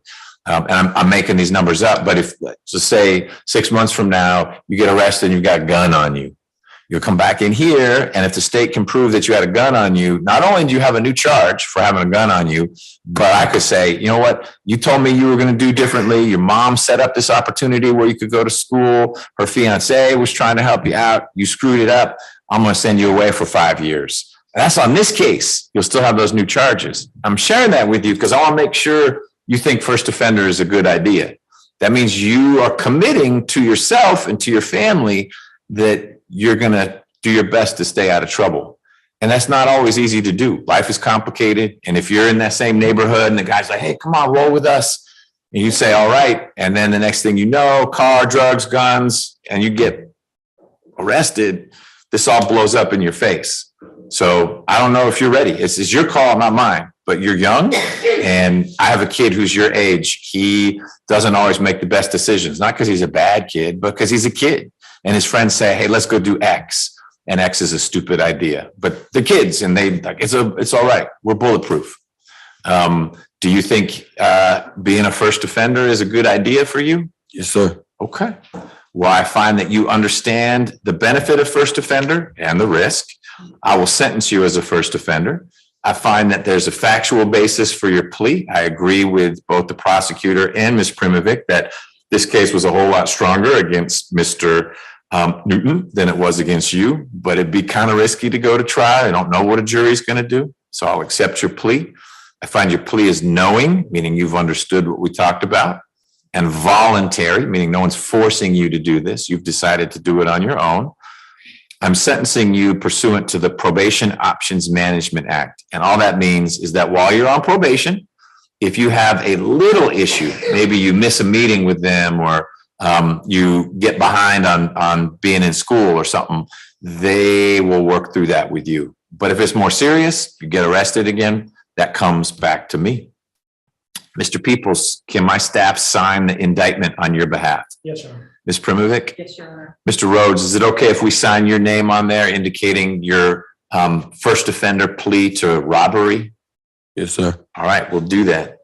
And this is an offered plea. That'll be reflected as well in your sentence. I will follow the recommendation, and on count 1, which has been reduced to robbery, I'm going to follow it in this way. I'm sentencing you to 7 years to serve 5 months. You'll get credit for the time you've been in, which is 5 months, and the balance is probated. So it's 6 years and some change. However, I'm going to set what's called a behavioral incentive date of October 25th of 2026. So 3 years from now, if you've done well on probation, you can close your case out. If you haven't done well, then you stay on probation. And you'll be on probation for about 3 years after that. Special condition of probation number 1, over the next 2 years, you either get your GED or graduate from high school. So you got 2 years to knock that out. You can do it whatever way works. And so if you're doing this Atlanta area tech, then it may be that you get your GED because you're actually working towards a professional certification to be a airline mechanic or HVAC or whatever you're going to be. You may go to law school or medical school. You go where you can go. Special condition number 2 is that you stay away from Mr. Zimmerman as well as Mr. Newton. The Newton one will be easy because he went down the road for a few years. I don't know where Zimmerman is. Don't go around him. You'll forfeit any guns that were involved in this case. I get it that you didn't have one, but there may have been one that was seized. You don't try to get that one back. You'll need to take an anger management course during the first 6 months of your probation. I'm going to waive your probation supervision fees for the first 3 months while you figure out school and work and all that. I'll make sure that your sentence indicates that you'll be supervised by Ms. Singleton until you turn 17. It's just 2 months, but you'll start out with her, and then you will be supervised as an adult probationer. You'll only be 17. That doesn't make you an adult in many ways, but legally it makes you an adult. Your mom is still your boss and you do what she says, but legally you're an adult at 17. That means if you're in jail, you're going to stay with the big guys. So better to stay out of trouble. Ms. Primovic, anything else on behalf of Mr. Rhodes? No, Your Honor. Thank you. Mr. Peoples? No, Your Honor. Mr. Rhodes, do you have any questions about anything we talked about? No, sir. Okay. What's the first thing you're going to do when you get home? I don't know yet. Hmm? I don't know yet. Don't know yet. All right. Well, good luck with everything. I hope if I see you, it's because I bump into you at Atlanta Area Tech and not in here. Okay. Your Honor, we'll be filing a motion and an order for you to sign to restrict his record. Great. Sounds good. Thank you, Ms. Singleton. You're welcome, Your Honor. Have a good day. You too. May I have excuse? Yes, sir. So you held on to this because you had done the other half? That's perfect. Great. Appreciate you doing that. Thank you. You bet. Ms. Wood or Ms. Field? Ms. Field, had you not, I know we interrupted you. Were you still needing to talk to a couple folks? Just going over the right form with Mr. Kilgore still, but it'll be two please today. Okay. I think we have the personnel now that I can go finish up with Mr. Kilgore. If they say so, that's great. Who are you ready on? Gerald Smith. Okay.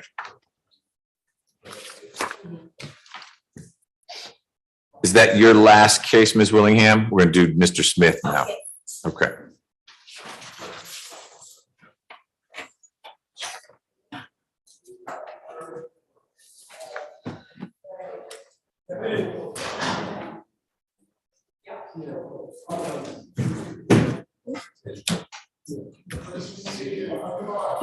Oh, no.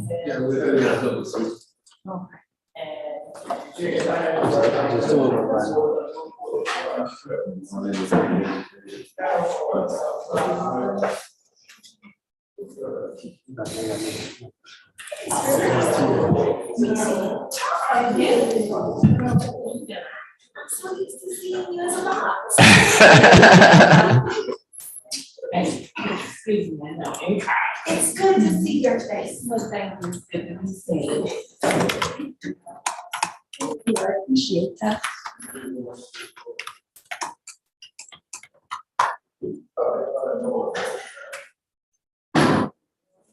Are we bringing Smith out or is he just yapping back there? What's up, Palmer?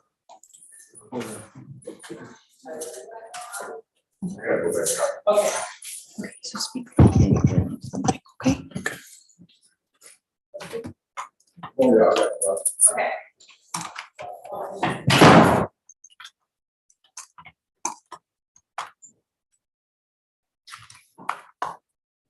All right. Are we ready, Ms. Wood? Yes, Judge. Okay, this is position 2 on our plea calendar, State versus Gerald Smith. Hello, Mr. Smith. How you doing, sir? I'm okay. You ready to go forward with a plea? Yes, sir. Great. Ms. Willingham, the prosecutor on your case, is going to swear you in just a moment. Be sure to answer her questions truthfully and completely. And also, please be sure to let your lawyer or me know if you have any questions. All right? Okay. Let's do it. Please raise your right hand. Do you swear or affirm that the testimony you shall give in the matter currently before this court shall be the truth, the whole truth, and nothing but the truth? I do. Please state your name, your age, and your date of birth. You can put your hand down. My name is Gerald Laquan Smith, Senior, and I'm 50 years old. And your date of birth? 7/30/73. Are you now under the influence of any medicine, drugs, or alcohol? No, ma'am. How far did you go in school? I graduated high school. Can you read and write in the English language? Yes, ma'am. Have you had the opportunity to review the document that charges you in this case? Yes, ma'am. Do you fully understand the nature of the charges pending against you? Yes, ma'am, I do.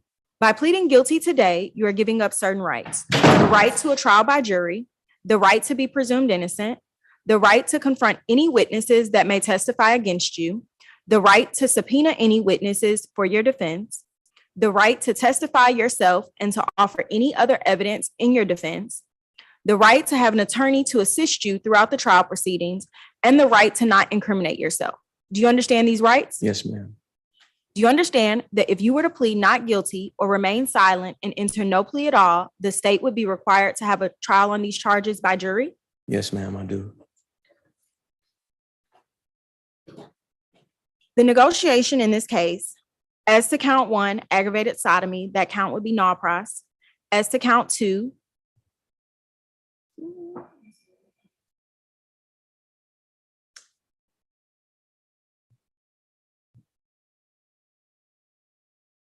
aggravated assault, family violence, 5 years to serve 8 months with credit for time served. And as to count 3, battery, family violence, serve 8 months, and that would run concurrent with count 2. And you would be given credit for time served. You would be required to complete family violence intervention program, no contact with Ms. Smith. However, and Your Honor, the state is asking for no contact. However, in speaking with Ms. Smith, she has stated that there is no neutral third party due to this incident.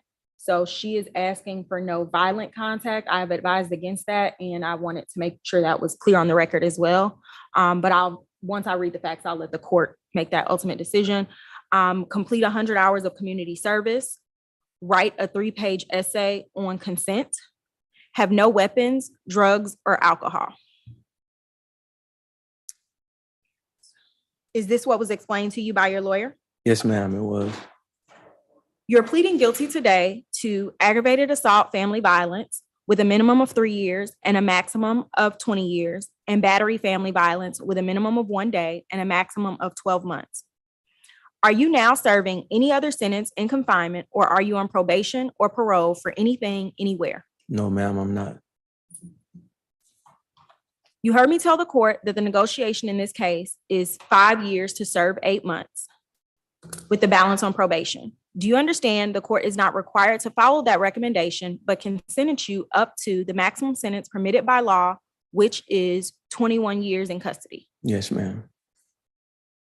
Should the court sentence include a period of probation, you will be required to obey both general conditions of probation and special conditions of probation.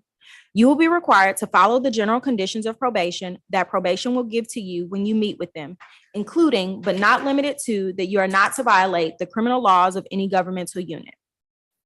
Under the special conditions, you will be required, as previously discussed, to complete family violence intervention program, have no contact with Ms. Smith, complete 100 hours of community service, write a 3-page essay on consent, have no weapons, drugs, or alcohol during the course of your probation.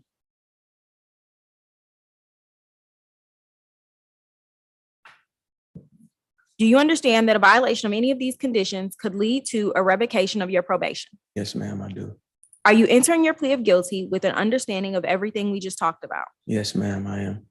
Has anyone used any force, threats, or promises which caused you to plead guilty against your will? No.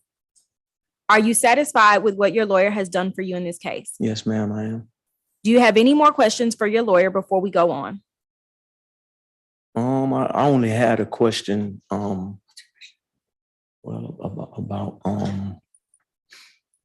yeah, it was about the, Your job. yeah, We'll talk about that at the end. okay. He's good, Judge. Okay. Are you satisfied with what? I think I did that one all right. Sorry. Have you understood everything I've asked you so far? Yes, ma'am, I do. Understanding all of your rights, do you wish to enter a plea to these charges today? Yes, ma'am. Is your decision to plead guilty made freely and voluntarily? Yes, Did you in fact commit the offense to which you are pleading guilty? yes, ma'am. Are you a United States citizen? Yes, ma'am.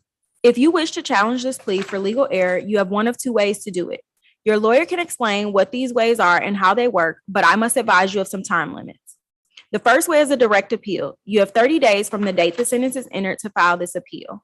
The second way is a habeas corpus petition. You will have 4 years from the date the sentence is entered for the felony offense and 12 months from the date the sentence is entered for the misdemeanor offense to file this petition. Do you understand these time limits? Yes, ma'am, I do. Do you understand that you are not allowed to possess firearms during the course of your probation? Ma'am. Do you understand if you are found in possession of a firearm, you could be charged with another felony, which carries up to 10 years in confinement?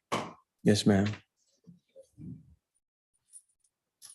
Okay.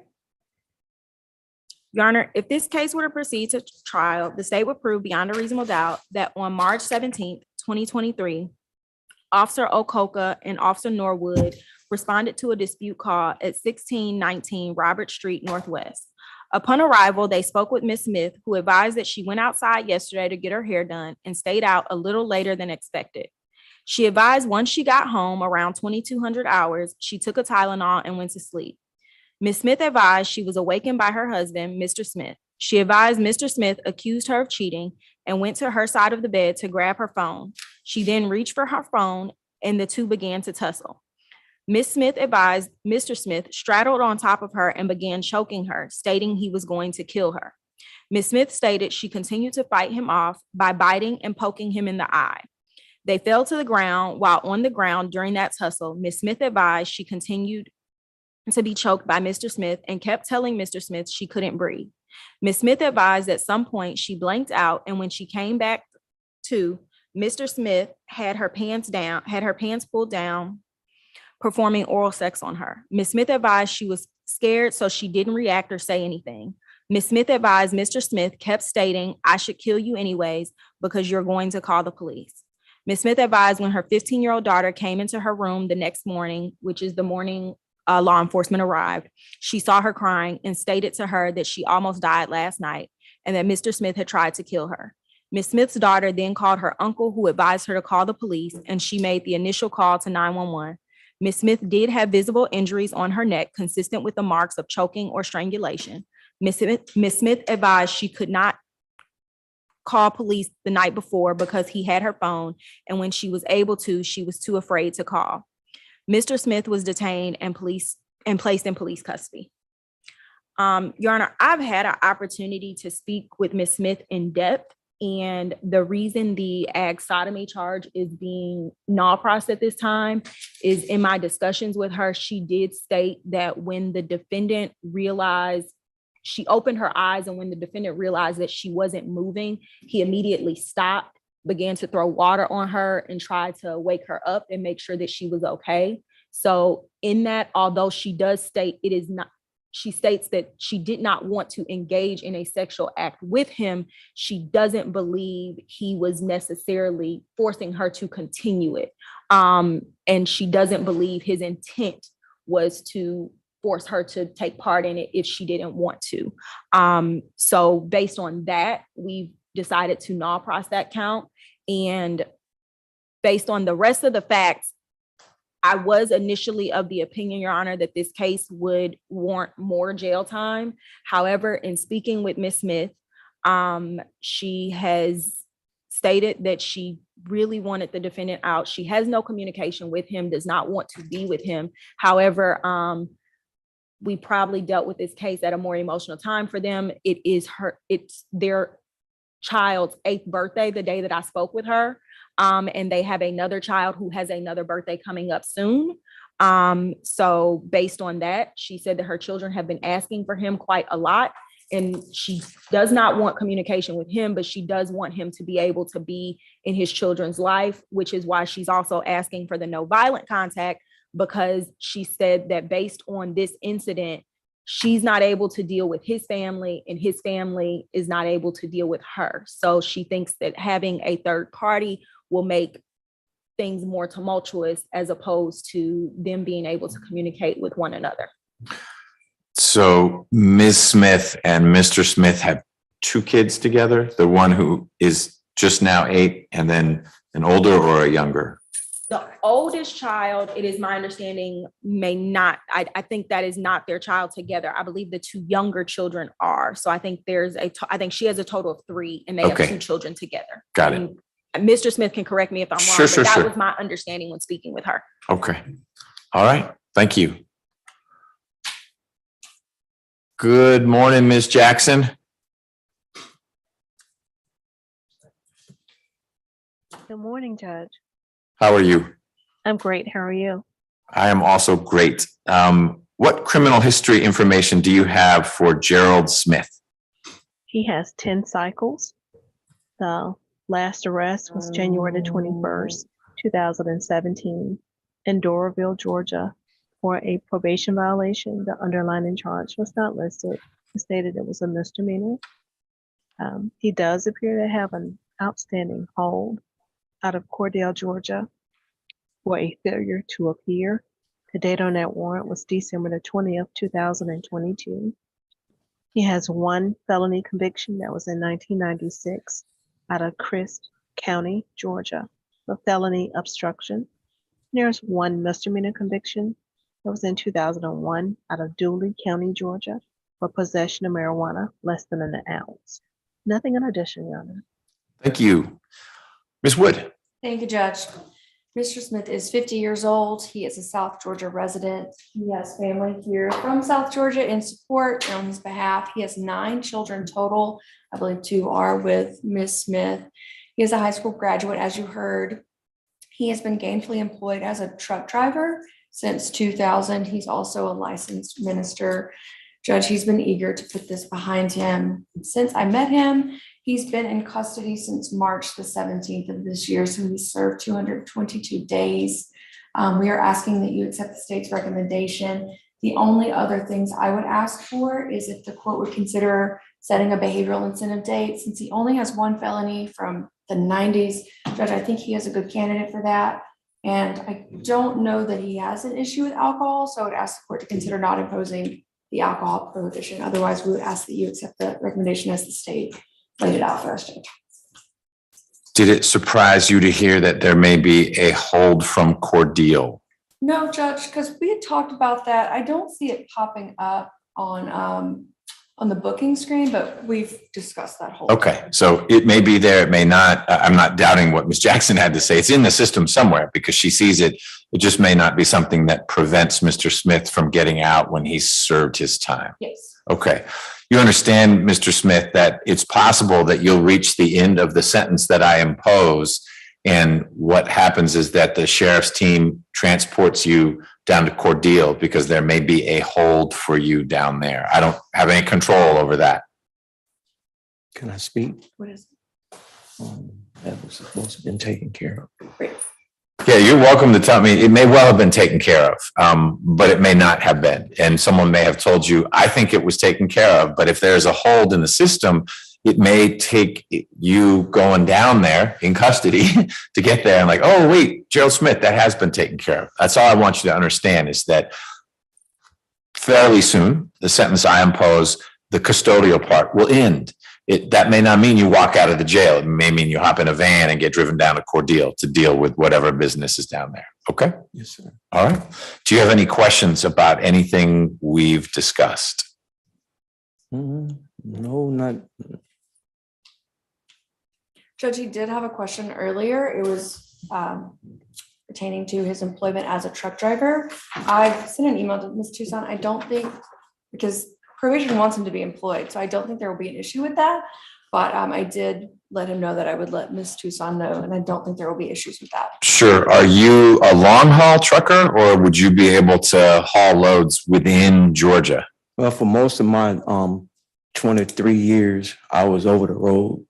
Back in 2014, my big truck got hit by an airplane. By an airplane? That's a rare collision. Truck versus airplane. Here in Atlanta on 285. You were driving it when it got hit by an airplane? Why didn't you dodge the plane? You seem okay. What happened to the pilot? Everybody in the plane died. Oof, that's terrible. Okay. So you don't drive a truck anymore? Yes, sir. I went back to driving. Okay. And do you drive long haul or? Well, I recently had a job with my family, just running Georgia to Florida. Okay. I'm back home every day. And that may be fine. That's going to be a negotiation that you have with probation. I think the back home every day is the important part. If you're not spending the night outside of Georgia, then it may not be an issue. And that's not to say that you couldn't go back to over the road and deliver things to Nevada. But don't start spending nights outside of Georgia without working that out with probation. Okay. Okay? Yes, sir.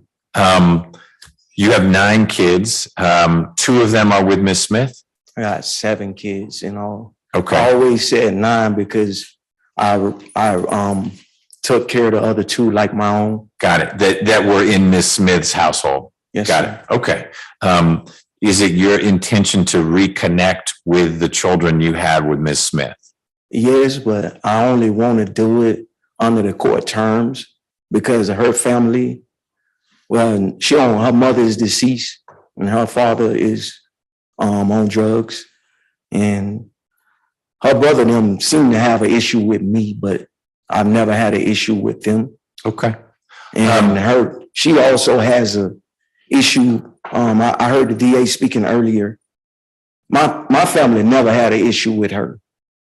She caused some problems back in 2017 at our house with my sister. And my sister worked for the Department of Corrections also. And the state picked it up because the sheriff was there present at the time.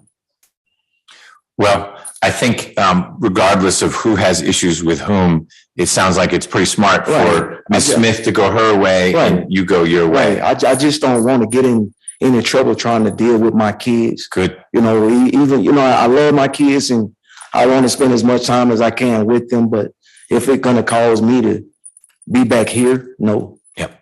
Okay. So when you get out, are you going to live in the Fulton area? You going back down? Where will home be? With my sister. And where is that? In Dooley County, Georgia. Okay. All right. Your Honor, can I ask one more question? Sure can. Will it be possible that I've always been independent for a long time, and even my family will tell you I like having my own place to live. Will it be possible that, you know, after so long I can get my own? Of course, all you need to do is let probation know so they can look at the new place to say, that's a smart, safe place for you to be. Okay. But you're not required to live with anyone. You can be on your own as long as you can afford it, as long as it's a stable location, because probation needs to be able to check up on you. Well, the reason why I asked, because I had my own place and I took my wife in off of the streets up here in Atlanta, and she ended up making me lose my home. Okay. Well, I don't want to replow that ground. It sounds like you'll be down in Dooley County and you may find your own spot in Dooley County or some other county. That's fine. I'm not excluding you from any county. Okay. It'll just be a whole lot easier. If Miss Smith lives up here and you're down in Dooley, you're not going to cross paths. Well, I really don't know where she is, and I ain't trying to see her anyway. So. Okay. All right. Well, Mr. Smith, I find there's a factual basis for your plea. You and Ms. Smith really got into it that night and it got out of hand. I also find that your plea is knowing and voluntary. Voluntary means no one's forcing you to take this plea, and knowing means that you've understood all the things we've discussed. Is that a fair statement? Yes, sir. I'm sentencing you pursuant to the Probation Options Management Act. And all that means is that while you're on probation, if you have a small or technical violation, you and probation will handle that. But if it's a bigger deal, you get arrested for something, you're messing with Ms. Smith in a way you shouldn't, that comes back to me and we'll figure out what the results of that would be. Count one is being dismissed by the state. I will follow the recommendation that your lawyer has negotiated with the state and sentence you on count 2 to 5 years to serve 8 months. With the balance probated, you'll get credit for the time you've served. Count 3 will be 8 months to serve. That'll run concurrently with count 2. Special condition of probation number 1 is going to be no contact with Ms. Smith. We're going to start out with no contact at all. Okay. If things change and you learn through others that it's affecting your kids, not being able to see you, or Ms. Smith is reaching out to the state saying, I'd like to arrange for my kids to spend time, our kids to spend time with their dad. Ms. Wood can always reach out and I can modify the bond, but we're going to start out with no contact. Don't call her, don't write her. If she's writing you, you have to ignore it. Don't write back, because she could say, look, this guy's contacting me, even though she reaches out to you. If she keeps bugging you, let Ms. Wood know. She'll let the prosecutor know. And that may be, we need to rearrange the arrangements, but I'm going to start out with just stay away from her. You see, that's the thing I was speaking on a little while ago. I had already stopped seeing her, and she just kept contacting my family, telling them that they tell me that my kids was up here sick with COVID. Okay. Well, if things like that happen, let Ms. Wood know, and it may be that I need to get back in the mix. And if the lawyers agree, I'm happy to change that condition. I just want to start out safe and smart, and that would be no contact. You know, and I was going to ask you, what kind of terms was you going to set up in case I wanted to see my kids. Well, then we'll do that. If things change and you want to see your kids and Ms. Smith says yes, and it sounds like she's already said that, I want Mr. Smith to see the kids, then we'd figure out a way to do it. I'm not opposed to that. I just want to have a real bright line at first, which is no contact. Right. And it's too bad if the kids were older, then the easy thing would be you contact the kids directly, but they're little, so that's harder to do. So that's special condition number one. Number two, you need to complete a family violence intervention program. That's a series of classes you'll need to take. Number three, you're going to do 100 hours of community service. You don't have to do that the first week or the first month, but you're going to need to finish it before your behavioral incentive date. I'll talk about that in a moment. And finally, you're going to write a 3-page paper on the issue of consent, what that means and why it's important in a relationship. I will set a behavioral incentive date for you of October 25th of 2026. That's 3 years from now. If you have done your community service, not gotten sideways with probation, stayed out of trouble, done your family violence intervention program, then we can shut your case down then. You're old enough. We don't need people looking over your shoulder, assuming you're doing the right things. Okay? Ms. Willingham, anything else in Mr. Smith's case? Nothing further from the state. Ms. Wood? No, Your Honor, thank you. All right. Ms. Tucson, what information do you need from Mr. Smith?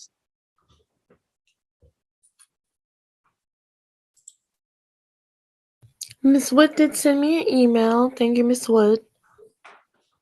When will he be released from custody, Mr. Smith? In the next few weeks? Okay, so that address he gave it will be out of our DCS office in Fitzgerald, Georgia. That's where he will need to report. Is that where you're going straight when you get out of custody? To your sisters? That's where you're going to stay initially? Mm-hmm. Yes. Have you ever heard of Fitzgerald, Georgia? Mm-hmm. Yes? Yes, sir. Okay, great. So that's where you'll report to the And your probation. sister's phone number is 229-699-0090? Yes. Yes. Okay, and I could also call her, give her the instructions for when you're released. The address there is 615 South Grant Street in Fitzgerald, Georgia, in Dooley County. That's what you said. They serve Dooley County. Great. And to answer the question about the truck driving, with your probation officer, there are a lot of drivers, but you do have to give them your itinerary of the trips that you're going on out of state. That'll work. All right. Sounds good. Yes, sir. All right. Good luck, Mr. Smith. All right, thank you. Okay. Thanks, Ms. Willingham. All right, You- I'm gonna that give it to concludes my them. business. I'll Okay. give it to them. I'll give it to them. Okay, All right. thank you. So we should have 3 folks back there still, Woods, and Kilgore and Kemp. I don't know, there's a Javon Woods, that was a plea and arraignment. Mr. Allen is back there. Mr. Allen. He's the one that's taking- Oh, yeah, well, he's stuck back there. Right, He's not one of the. right. Did we not have he's position 5. I assumed he's in custody. Maybe he's not. Okay. Well, Lofton we're done with. So everyone but Kilgore and Kemp can go down if you're able to move people in different directions. But who are you ready on, Ms. Feely, or do you need more time with? I think we're ready on both Kemp and Kilgore, but can we do Kemp first? Sure.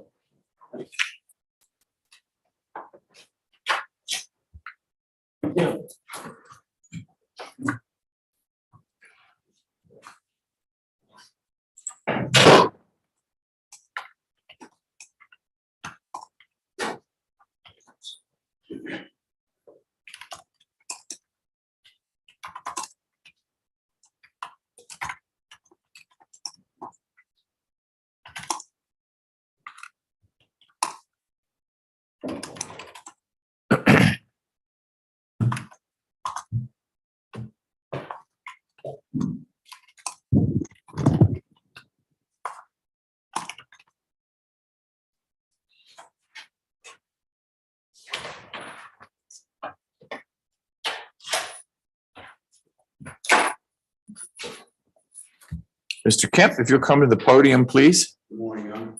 Good, well, it is morning. Good morning.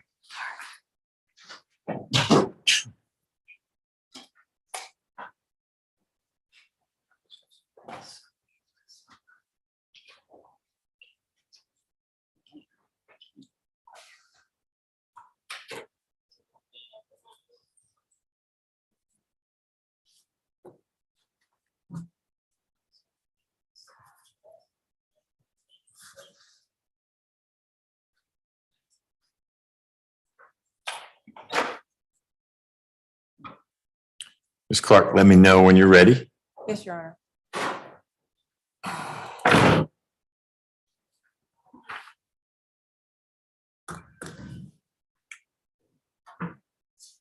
Sure.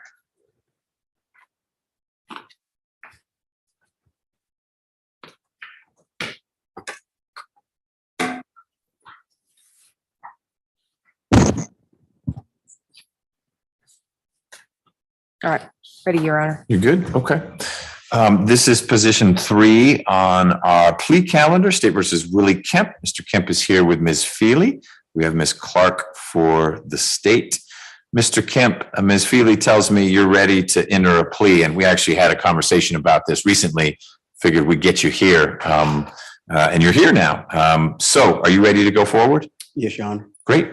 Ms. Clark, when you're ready. Thank you, Your Honor. Please state and spell your true, correct, and legal name. Can you swear him in first?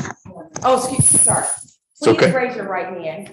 Do you swear or affirm that any evidence or testimony that you shall give in the matter currently pending before this court shall be the truth, the whole truth, and nothing but the truth under penalty of perjury? Yes, ma'am. You can put your hand down. Please state and spell your true, correct, and legal name. Willie DeMarcus Kemp, WILLIEDEMACUS KEMP. Are you at this time taking or under the influence of any medicine, drugs, or alcohol? No, ma'am. Is there a medication that you normally take that you have not taken or been given today? No, ma'am. How old are you? 43, ma'am. What's the highest level of education or the last grade you completed? Graduate high school, ma'am. Are you able to read, write, and understand the English language? Yes, ma'am. Do you understand that you've been charged with the following offenses? Count 1, false imprisonment. Count 2, false imprisonment. Count 3, false imprisonment. Count 4, false imprisonment, and count 5, willful obstruction of law enforcement officers. Yes, ma'am.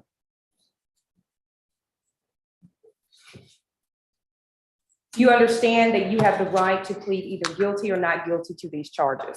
Yes, ma'am. You understand that if you plead not guilty or remain silent and refuse to enter any plea at all, then the state is required to prove the charges against you at a jury trial. Yes, ma'am. Have you had an opportunity to review your waiver of rights in the indictment with your attorney? Yes, ma'am. And is it your decision to waive your rights today? Yes, ma'am. Have you had enough time to speak with your attorney about all of the charges in the indictment against you, including the facts and circumstances relating to these charges? Yes, ma'am. Would you like more time to discuss the case with your attorney, Attorney Lee Feely? No, ma'am. Are you satisfied with your attorney's services? Yes, ma'am. Attorney Feely, do you waive a formal reading of the indictment for purposes of this plea? We do. Do you waive any and all defects in the indictment for purposes of this plea? We do.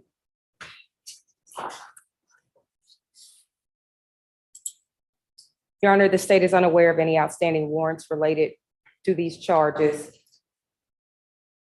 Defendant Kemp, do you remember having been arrested on these charges? Yes, ma'am.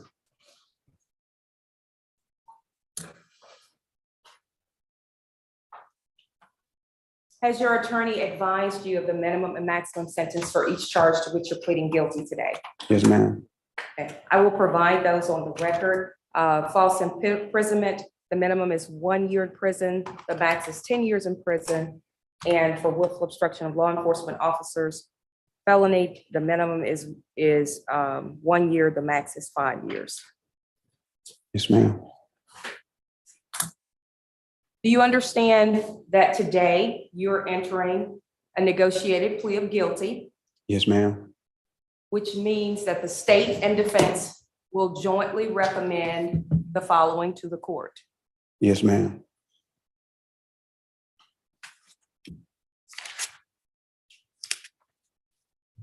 One moment.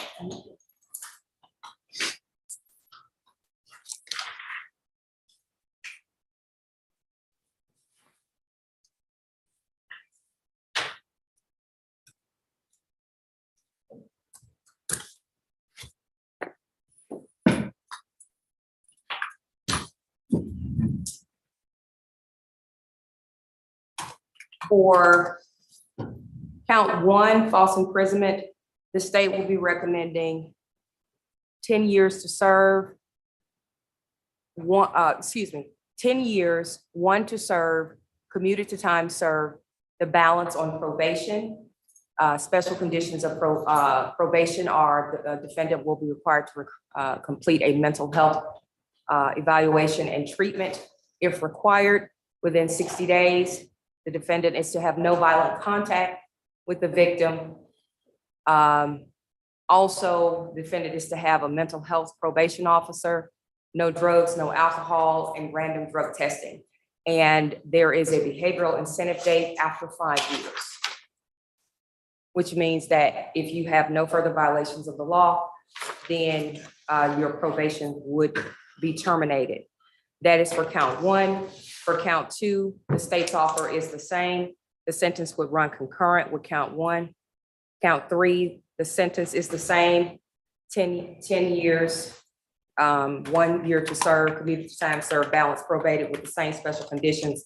Count four, the sentence recommendation is the same of the 10 years.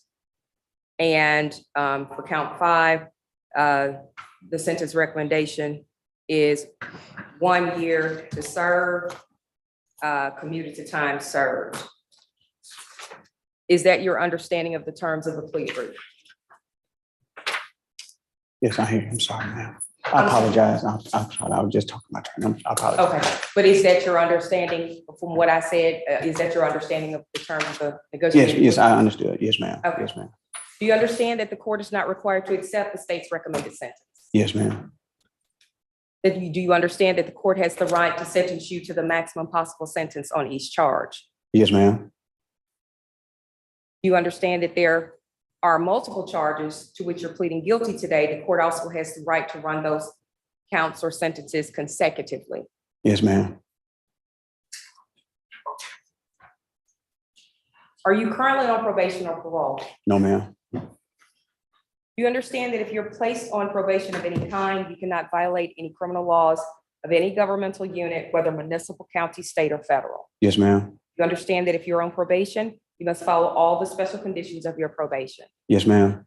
You understand that if you fail to follow all the special conditions of your probation, then you will be subject to revocation of that probation for the balance of your sentence. Yes, ma'am. The special conditions, again, complete a mental health evaluation and complete treatment if required within 60 days of the disposition of this case, no violent contact with the victim, appointment of a mental health probation officer, no drugs, no alcohol, and random drug testing, and a behavioral incentive date after 5 years. Yes, ma'am. You understand that you are not allowed to possess or use a firearm while on probation. Yes, ma'am. Are you a United States citizen? Yes, ma'am. Do you understand that by pleading guilty to a felony, you may not receive, possess, or transport a firearm? Yes, ma'am. Do you understand that doing so will result in new criminal charges for which you face a sentence of between 1 and 10 years? Yes, ma'am. You understand that by pleading guilty to a felony, you also may not use a firearm in a crime in the future. Yes, ma'am. You understand that if you were in the future to use a firearm in the commission of a crime, you would face up to a 15-year custodial sentence consecutive to the sentence for the underlying felony. Yes, ma'am. Do you understand that by entering a plea of guilty today, you're waiving any and all defenses, including any mental health defenses? Yes, ma'am. Do you understand that by pleading guilty, you're giving up the following rights: the right to a trial by jury, the right to remain silent, the right to confront witnesses against you, the right to subpoena any witnesses on your own behalf, the right to testify against yourself or offer other evidence, the right to the assistance of counsel, the right to the presumption of innocence, the right not to incriminate yourself, and the right to appeal if convicted of these charges at a trial.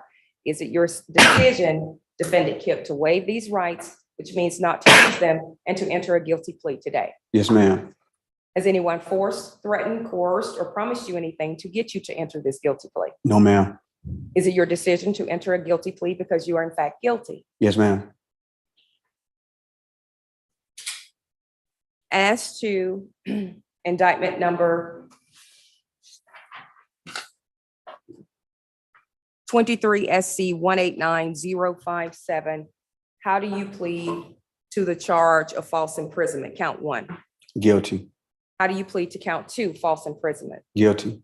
How do you plead to count 3, false imprisonment? Guilty. How do you plead to count 4, false imprisonment? Guilty. How do you plead to count 5, willful obstruction of law enforcement officers? Guilty.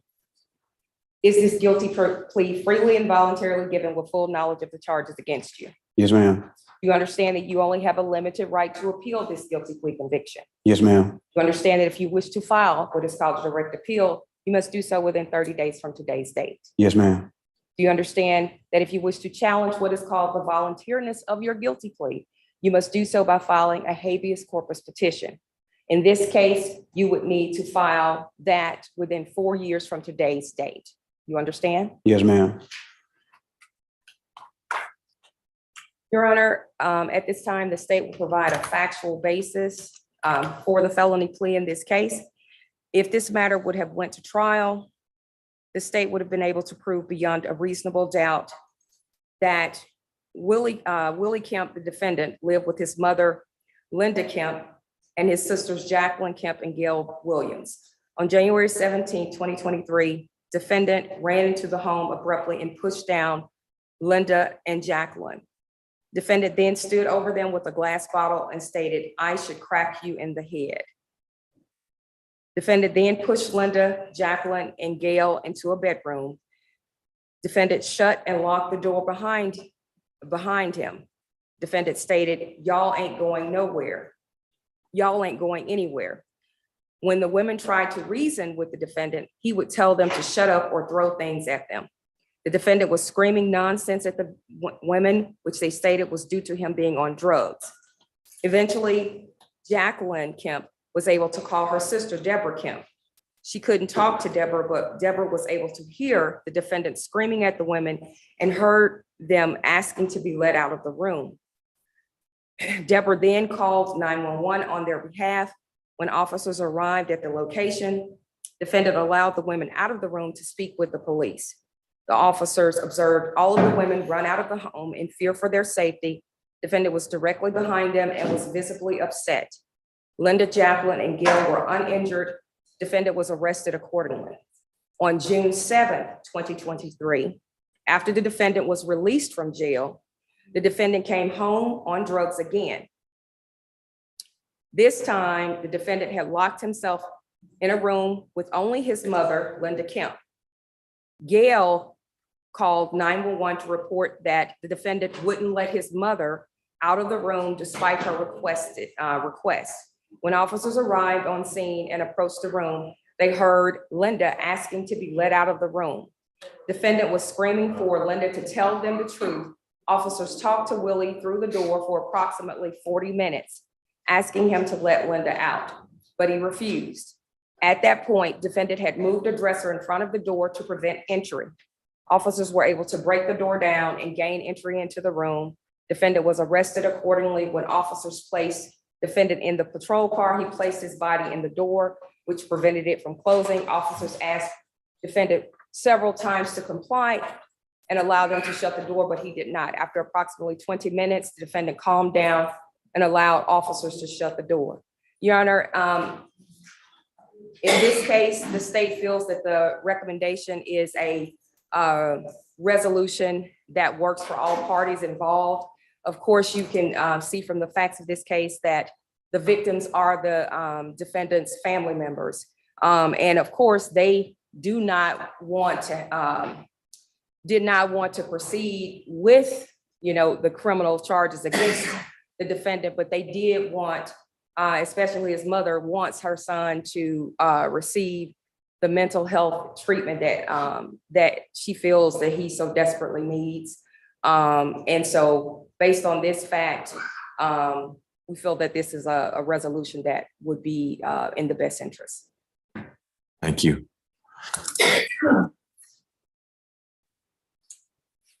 Ms. Jackson, can you share, please, criminal history information on Mr. Kemp? Yes, Your Honor. The defendant has 44 cycles. There's 11, I'm sorry, the last arrest was July the 25th, 2022, with the City of Atlanta Police Department for battery. There was no disposition for that arrest. He does have prior felony convictions, one in 2011 for terroristic threats act and criminal damage to property in the second degree. One in 2004 for possession of cocaine. And he does have misdemeanor convictions. One in 2018 for criminal trespassing. This additional one in 2018 for stalking. One in 2016 for criminal trespassing. One in 2013 out of Oklahoma for obstruction of an officer. One in 2008 for battery. One in 2007 for disorderly conduct. One in 2004 for disorderly conduct and battery. Nothing in addition, Your Honor. Thank you. Ms. Feely. Thank you, Your Honor. We are asking the court to accept the plea as negotiated. He was arraigned last week, but it was a Zoom calendar, which is why we wanted to present him today. Before I even got his file, once the case was assigned to me, his mom started reaching out to me. I have recorded statements from her as well as a waiver of prosecution. But we do want at this point to get this case behind Mr. Kemp. As the court heard, he's 43 years old. He's a Grady baby. He graduated high school here, and he is a brick mason by trade. He actually lived in Oklahoma City for about 10 years, and he wants to return there, understanding he has to establish probation here. But we think that that would be beneficial for the no violent contact with these relatives. What's in Oklahoma City for him now? Would he be starting anew with no family there? His 13-year-old son, I know, is there. Can I speak? Just on that. Yeah, yes. I have a child there. Last year I lost 2 kids, a son and a daughter, and my father. So I'm trying to get back to my kids so I can be there for him, so he won't go down any road that he don't need to go down. Try to help him out the best way I can. 2 children that you lost, and I'm sorry to hear that. I lost, yes. That was here in Atlanta, or they were back in Oklahoma City? One was in Atlanta, and one was I had a daughter in Oklahoma City. I also have 4 kids in Oklahoma City, and I had 2 boys down here. Okay. One of my boys died down here, and my daughter died up there. Both of them died in car accidents. So, I'm just trying to get back to the youngest one, so I can try to help him best way I can. All right. And I was going to mention that just to kind of contextualize what was going on in Mr. Kemp's life when this stuff was going on, losing his 2 children and his father fairly close in time. He does have a diagnosis of PTSD, and then just kind of spiraled a little bit. And I understand the court's heard Mr. Kemp's criminal history. The thing that we would point out is before last year, he had not had any felonies since 2011, I believe. So he can get back on his feet and go back to being a brick mason and all that. Right there. And we don't believe that Mr. Kemp would learn anything more and more prison or jail time than he has in the 139 days he's been in Rice Street at this point. So we are asking the court to accept the plea as negotiated. So I was going to ask why Mr. Kemp hadn't been considered for behavioral health treatment court. That seemed like it might be a healthy location, but that's not consistent with getting back to Oklahoma right away. Mr. Kemp, are you taking any medication now while you're in custody to help you think clearly, stay stable? No, I talked to the the guy that talked to the person that posted, oh my God, what his name is? Someone from Pat, I think. Yeah, I talked to someone, but they haven't got it back with me. But I was gonna go and do that. See, when they took me to Grady, that was supposed to be part of what I went to Grady for. And only thing they did was gave me a Tylenol and scanned my wrist and told me I'd leave. And that's, you know what I mean? I was upset about that too. And In the past, have you taken medication to help with the PTSD and other things? no, because I didn't really at the time you know, I just thought that it was the medication would hinder me from, like I said, going to work or acting like normal. You know what I mean? So I didn't, you know what I mean? But when I finally got a chance to say, okay, go and see what you can do about this, you know what I mean? After reoccurring events. Right, because you're not acting normal when you lock your mom up in a room. But that was all because of anxiety. You know what I mean? Excuse me. That was just part of anxiety, you know what I mean? Of being, like I say, in jail, you know what I mean? And not wanting to go to jail. Just like, that just was all a part of anxiety. Okay. You know, that wasn't nothing that I meant. Like I said, I would never hurt my family. No. And my point isn't you hurt them. It doesn't mean they were scared. They clearly want you to be. At the time, I was scared too. You know what I mean? Got it. So, do you have any questions about what we've been talking about, Mr. Kemp? No, I just want to get this treated and see if I can move on with my life. Okay. Well, Mr. Kemp, I find there's a factual basis for your plea. Also that your plea is knowing and voluntary, meaning no one's forcing you to take this plea and you've understood what we've been talking about. Is that fair? Yes.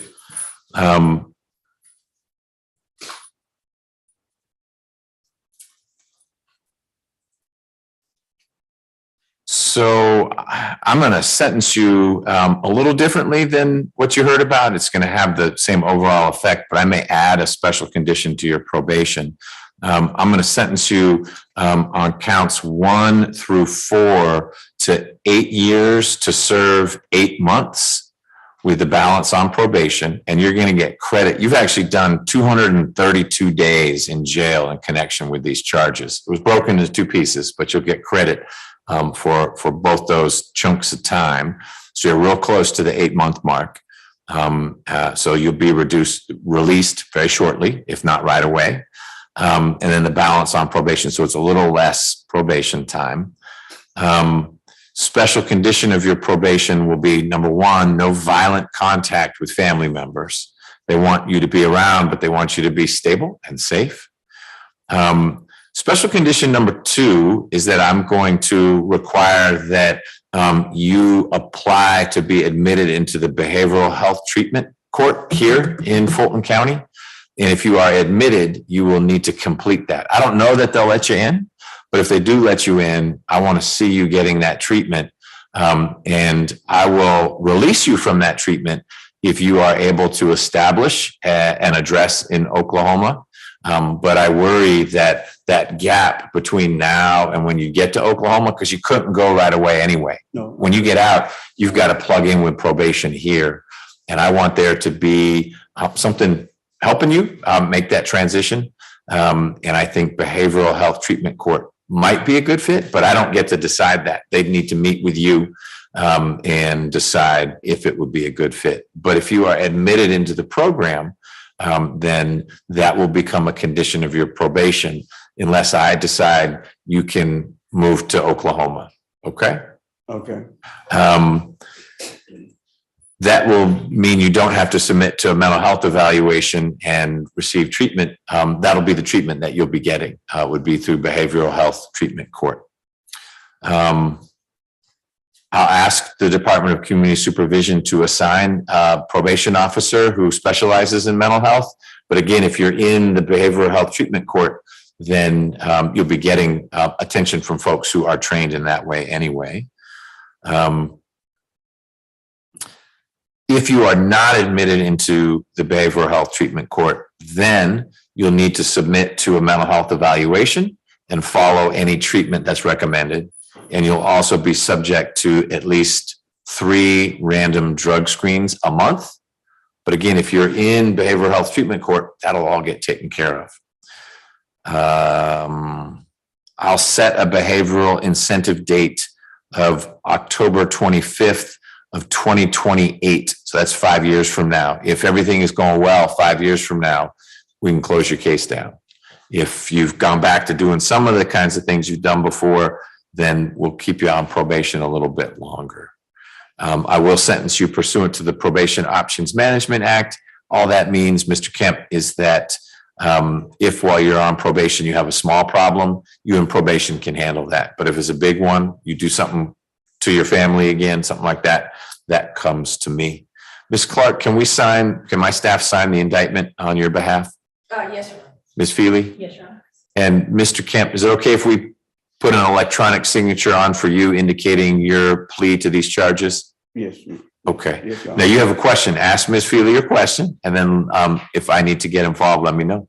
He is, the question is related to the served time and credit for time served. I think it's the court's, well, I don't want to speak for the court, but So I'll speak for me, and then Ms. Feely can answer. By my calculations, you've served 232 days. You were in custody originally on some of the charges. You got out, and then you got arrested again. And if you add those two numbers up, you get to 232. That's just shy of 8 months. So you'd have at most about 8 more days to serve if you do the full 8 months. But the sheriff has the authority to say, you're so close, we're going to let you out now. That's not my call, that's his. So you'll be out in the next week.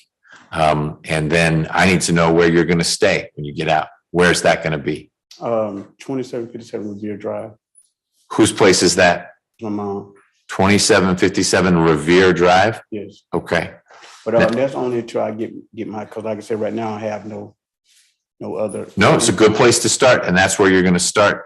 You are going to, in the first 2 weeks, need to connect with the accountability court so they can do an intake assessment to see if you could be admitted to the behavioral health treatment court. Okay. Ms. Feely can help you do that. You're not going to know, you can't just look online. How do we do that? So I'm going to rely on Ms. Feely to connect you with their intake team. They may even swing by the jail before you get out if we move quickly on this. But I want to see if you can get into that program. You can continue to live at your mom's house, but you'd be getting the treatment that I think would help you out. If you can't get into the program, like I said, then we'll see if there's other treatment that you should be getting. Last condition of probation is that you'll be required to take any medication that a doctor prescribes for you. So you don't get to make that call. I don't think I need this. If a doctor evaluates you and says, hey, Mr. Kemp needs to be taking X for anxiety or stress or whatever it is, you need to be taking that medication. Okay. Yes, Your Honor. Any questions? No, Your Honor. Ms. Clark, anything else on behalf of the state? Your Honor, just that I can, because I know Ms. Feely has a number of cases, I can submit an accountability request for behavioral health court and copy you on it. That'd be great. The sooner we get that rolling, like I said, they may be able to catch Mr. Kemp before he's released. Otherwise, if the burden is on him and it's part of his probation to make sure that that intake assessment occurs. All right. Anything else, Ms. Feely? yeah, yeah. Okay, thanks.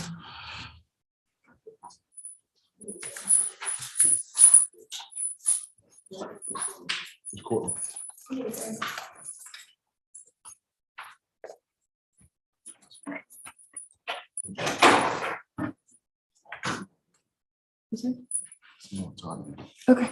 Let me check on my staff. I think we can keep going, but someone needs to go. I don't need to go to meeting. Someone needs to go to meeting. Hold on one second. Is it good? One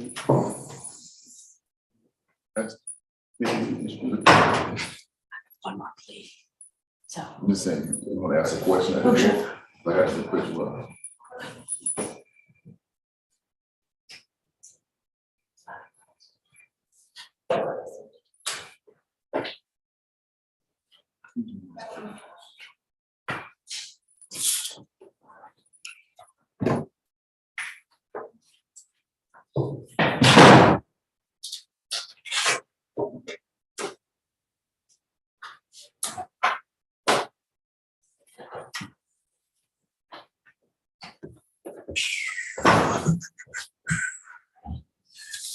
All right. It's an interesting case. And Ms. Hansberry sent me the article from CNN. That guy's truck got hit by a plane. It's a true story. Everyone on the plane died. They were flying to someone's graduation from Ole Miss. And I remember when that happened. there's all this footage of it, and it clipped the front of his truck and then hit a field, and these people were running to help him, and then the plane caught on fire. Everyone in there passed away. So I mean, I shouldn't have been joking with the guy, because he's quoted in there saying like, this is life-changing and real deal. I-285. Yeah. I remember when that happened. Because he's like, yeah, I got hit by a plane. I'm like, yeah, huh? And then Santa's sleigh hit you next. But no, it was that's Miss Hansberry. Found it, sent it. It was like not that long ago, like a couple of years back. It's a picture of his truck. May 8th, 2015. So more than a couple of years back. Ms. Wood may have been in grade school, but 2015, no one was injured on the ground, but didn't go well for the folks on the plane. Truck driver Gerald Smith glanced to his right and saw a small plane flying low. He hit the brakes. He said if he hadn't hit the brakes, it probably would have hit him directly, but it hit the very front of his truck. Yeesh. All right, should we do Mr. Kilgore? And then I guess Mr. Woods was a no-show if he was supposed to walk in. But I'll look him up while we're doing that. And then I think we're done until our 1:30. I thought it was at 1:30, and we can start a little early. Do you two have all the revocations? Yes. Okay, and Ms. Clark, are you handling them all? Yes, Your Honor, except one, William Wooten will be handled by Julian George from Primary Okay. Care Children. But he will be here to handle it. I don't have that on here. But Oh, it might, oh, I'm sorry, it's for the 25th. I'll be Okay. handling all the ones today. today, okay, great. All right, Kilgore, please, yes, sir. I'm assuming that's no relation to William Wooten, the prosecutor in your office. I Who think knows? so, Your Honor. No relation. Excuse me, Judge McBurney? Yes, ma'am. For Mr. Camp, Willie Camp, I Yes, know you ma'am. stated you were referring him over to the program, but I'll still need to put his sentence in. Yes. So, basically, to my understanding, he's gonna be looking to get into that treatment program before he does report to probation. No, that's a great question, and I didn't mean to rush him out of here. I wanted to make sure that someone on my team was able to make it to a meeting.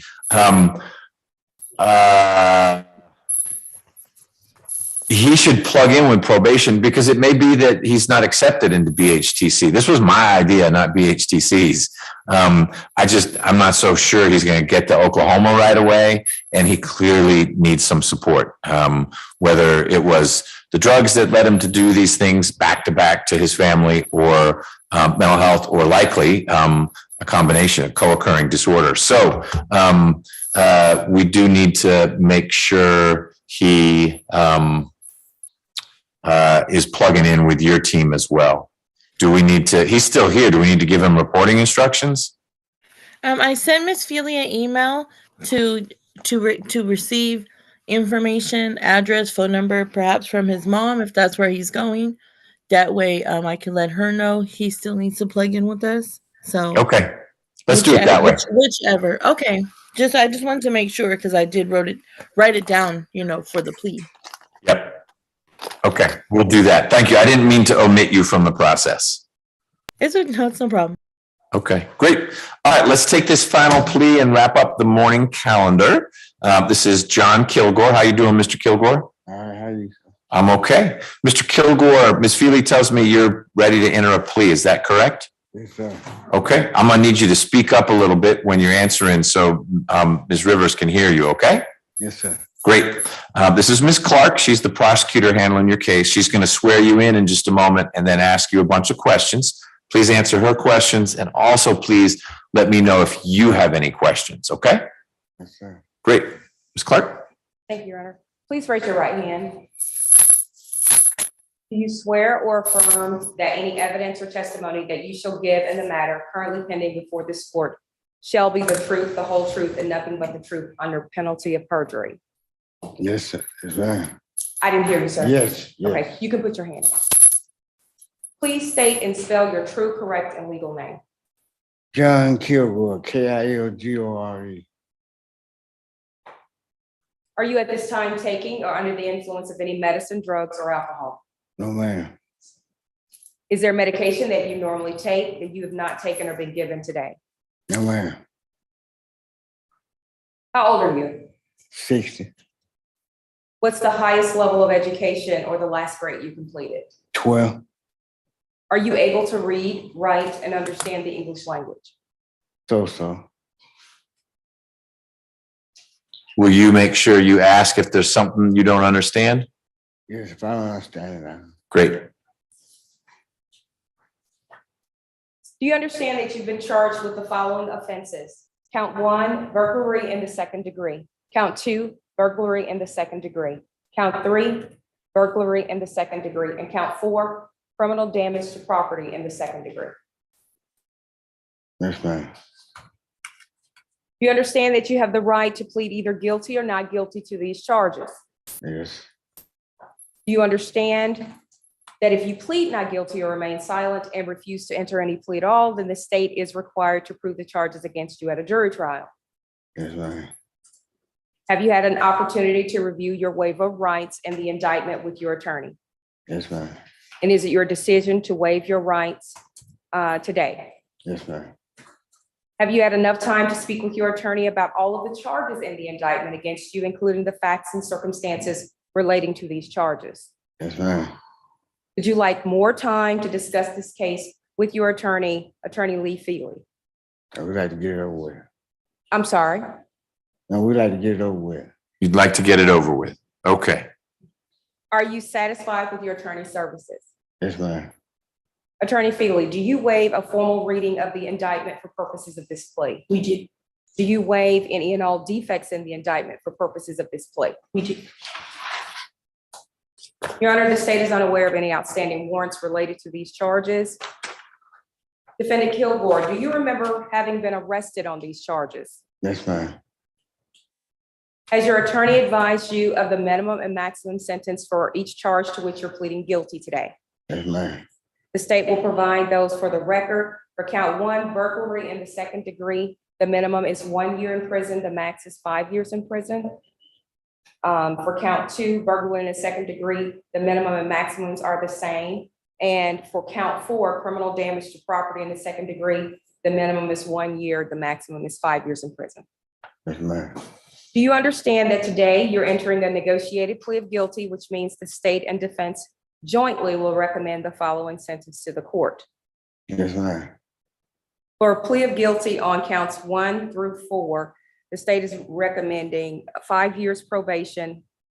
The defendant will get credit for time served. And special conditions of probation, he'll need to complete a theft prevention course within 18 months of his release, a drug and alcohol evaluation, treatment if required, no weapons, stay away from the incident location, and no contact with the victim. Is that your understanding? Yes, ma'am. Do you understand that the court is not required to accept the state's recommended sentence? Yes, ma'am. Do you understand that the court has the right to sentence you to the maximum possible sentence on each charge? Yes, ma'am. Do you understand that as there are multiple charges to which you're pleading guilty today, the court also has the right to run those counts or sentences consecutively? Yes, ma'am. The state would like to go back as part of the negotiation, Your Honor. The counts would run concurrently and not consecutively in the recommendation. Do you understand that if the court decides to order, strike that?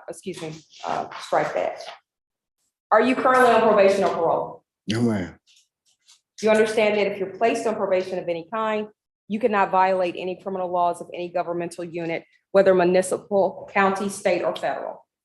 I didn't hear you. Yes, ma'am. You understand that if you're on probation, you must follow all the special conditions of your probation. Yes, ma'am. You understand that if you fail to follow all the special conditions of your probation, then you will be subject to revocation of their probation for the balance of your sentence. Special conditions are completion of a theft prevention course within 18 months, complete a drug and alcohol evaluation, treatment if required, no weapons, stay away from the incident location, and no contact with the victim. Yes, ma'am. You understand that you're not allowed to possess or use a firearm while on probation. Yes, ma'am. Defendant Kemp, are you a United States citizen? Yes, ma'am. Mr. Kilgore, Kilgore. Kilgore, my apologies. Do you understand that by pleading guilty to a felony, you may not receive, possess, or transport a firearm?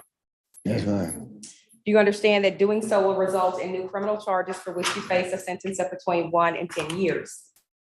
Yes, ma'am. I understand that. Do you understand that by pleading guilty to a felony, you also may not use a firearm in a crime in the future?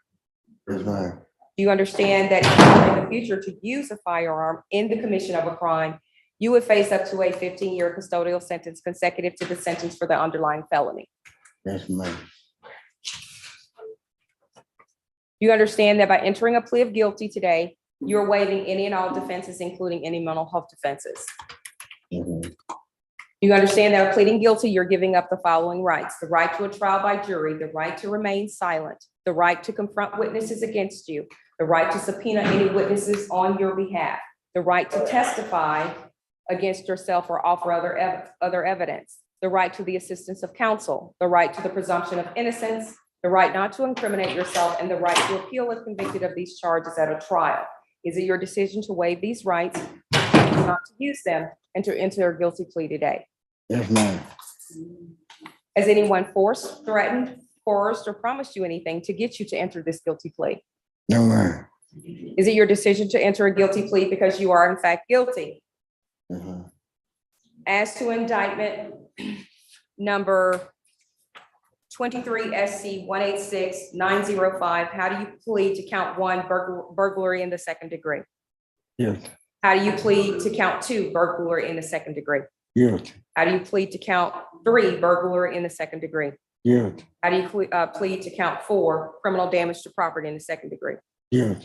Is this guilty plea freely and voluntarily given with full knowledge of the charges against you? Yes, ma'am. You understand that you only have a limited right to appeal this guilty plea conviction?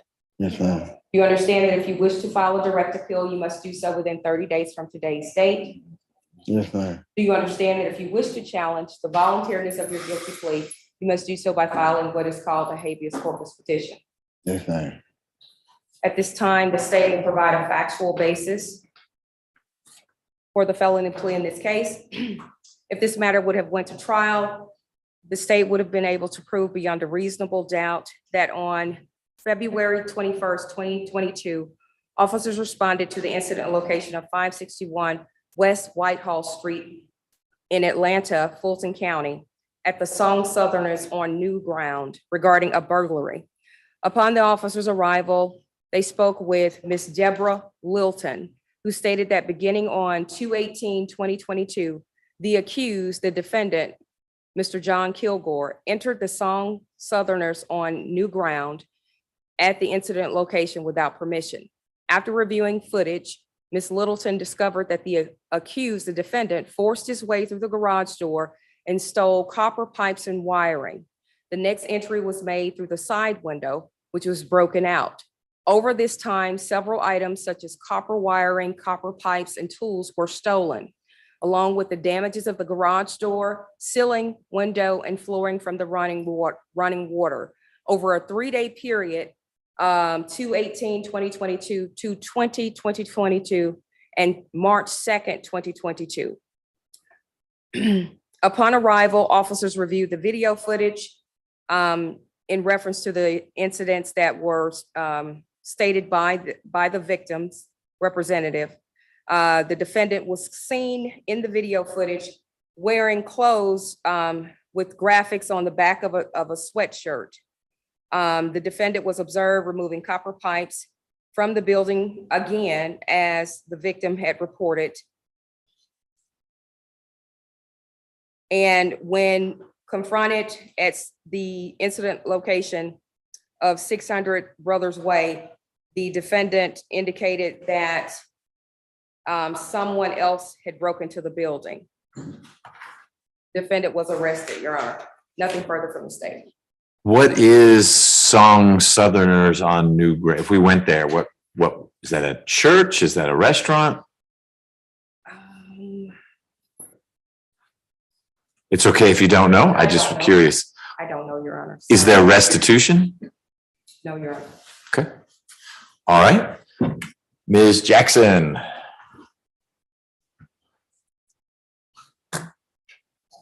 Yes, Your Honor. The defendant has 23 cycles. The last arrest was February the 2nd, 2020 by the City of Atlanta Police Department for possession and use of drug-related objects. That charge was dismissed on February the 3rd, 2020. He does have prior felony convictions. One in 2008 out of DeKalb County for possession of cocaine. One in 2007 for burglary. One in 1995 out of Walton County, Georgia for escape. And one in 1994 out of Walton County, Georgia for habitual violator. There was one misdemeanor conviction that was in 1998 out of DeKalb County for theft by shoplifting. Nothing in addition, Your Honor. Thank you. Ms. Feely. Thank you, Your Honor. As the court heard, Mr. Kilgore is anxious to get this case behind him. He's 60 years old. He has children, but they're all grown. He is a graduate of Loganville High School, class of 1981. He works doing landscaping and he's also worked in construction. But I wanted to put the dates of the time that he spent on Rice Street related to this case. He was initially arrested March 2nd of 2022. Saw that. It was in for over a year and then was released to pad. That's correct. And so he did 393 days at that point, and then now he's been in for 91 days. Okay. So he's not out there hurting anybody. This was a crime of poverty, unfortunately, but he is anxious to get back out on his feet. And so we're asking the court to accept the plea as negotiated. And Southerners on New Ground is the social justice advocacy and capacity building organization. Huh. Okay. Thanks for the research on the spot. Mr. Kilgore, you have some old convictions that relate to you using drugs that were some number of years ago, but I'm wondering if you are still struggling with addiction at all. And I'm not asking so you get in more trouble. Really, I'm asking to make sure we try to set up a sentence that means I don't ever have to see you again wearing those blue clothes, but I see you coming in through that door. Is that something you still struggle with, using drugs? Well, not like I would. I just say that. Okay. Do you have a place to stay when you get out? My friend, I was staying at 901 Smith Street, so I'll be staying with my brother. Your brother. Does your brother know you're going to be getting out soon? Yeah, but he just don't know when. Okay. And he's going to let you stay with him? Yes, sir. And that's that address on Smith Street? Now, my brother stay in Lithonia. Lithonia. Yes, sir. Okay. Ms. Feely, did you think at all about saying if Mr. Kilgore should go to drug court? And I offer that up only because I'd hate at age 60 for Mr. Kilgore to keep going through this process. He had a whole lot fewer cycles than Mr. Kemp. I'm not confusing the two. And Mr. Kemp's 20 years younger. So Mr. Kemp is on a faster trajectory towards some problems. But and I note, as I'm sure you would point out, there's a pretty long gap in time from the last few times Mr. Kilgore was convicted of something. But what we just heard described, and you called them crimes of poverty, are often also a byproduct of I can't get work because I can't hold a job because I'm working through some mental health and or addiction issues. And so I just want to make sure we're supporting Mr. Kilgore as thoroughly as we ought to. But I don't want to inject that in there if you had a reason to exclude accountability court from the equation. So my conversations with Mr. Kilgore were he basically kind of what he just said. There was a period of time where he absolutely was in the throes of addiction. Now he's not saying that he's never used drugs in the last few years, but that's not something that I think is contributing to his criminal behavior, is my understanding. Yes. So, Okay. Well, I'll tell you what, Mr. Kilgore, we'll leave drug court out of it for now, but if we're together again soon, because there's a probation violation, then I'm going to push you a little harder on this question of, are drugs contributing to you having trouble, staying out of harm's way? Okay. No, I'm going back home, sir. Great. But home isn't always the place that's the safest for someone. It is for me. I'm going back to North Carolina. Bigger picture home. Okay. Well, you're going to start out by going to your brother's house in Lithonia, and someone may have already talked to you about this. If you're going to move out of state, there's a process. If you're on probation to do that, you got to make sure you follow that process and don't just hoof it to North Carolina, because then you'll be a fugitive, and we don't want that. Yeah, I just had to get it transferred to North Carolina. Exactly. Okay. Well, Mr. Kilgore, I find there's a factual basis for your plea. You broke in a few times to this place that is meant to help folks, took some of their stuff. I also find that your plea is knowing and voluntary. Like you said, you just want to get it over. I'm going to sentence you pursuant to the Probation Options Management Act. And all that means is that while you're on probation, if you have a small violation, you know what? Actually, I'm not going to sentence you to that. I want to see you no matter what happens with probation. So if there is a problem in probation, we're going to have a conversation so that I can be vigilant about maybe getting you to drug court. So no Probation Options Management Act.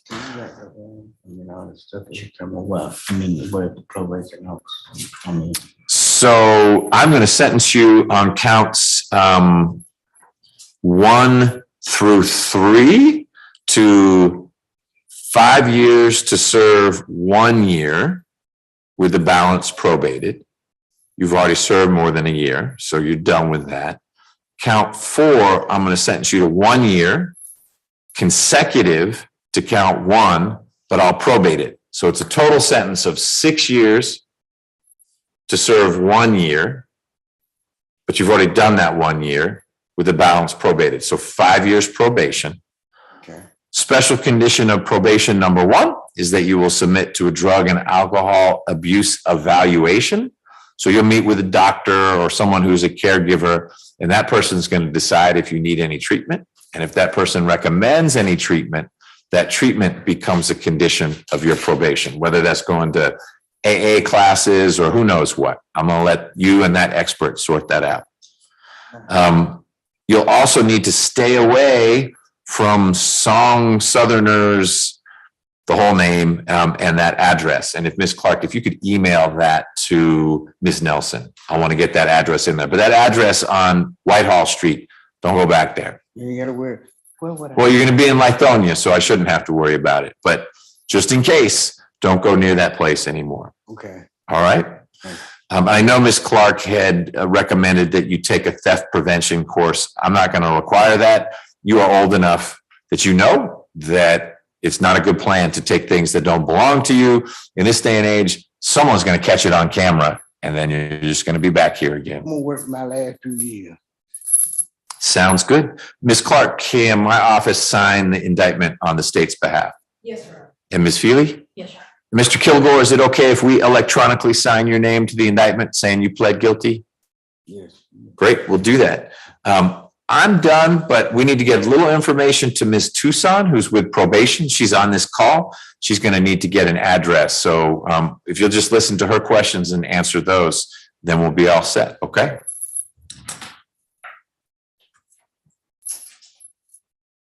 Ms. Tucson? Mr. Kilgore, Yes, ma'am. I heard you say you're gonna be staying with your brother. Yes, ma'am. What's your brother's phone number and his address? Do you have it right now? I don't have his phone number because he had a chain. Do you know the address? It's Bruce Circle down in Lithonia.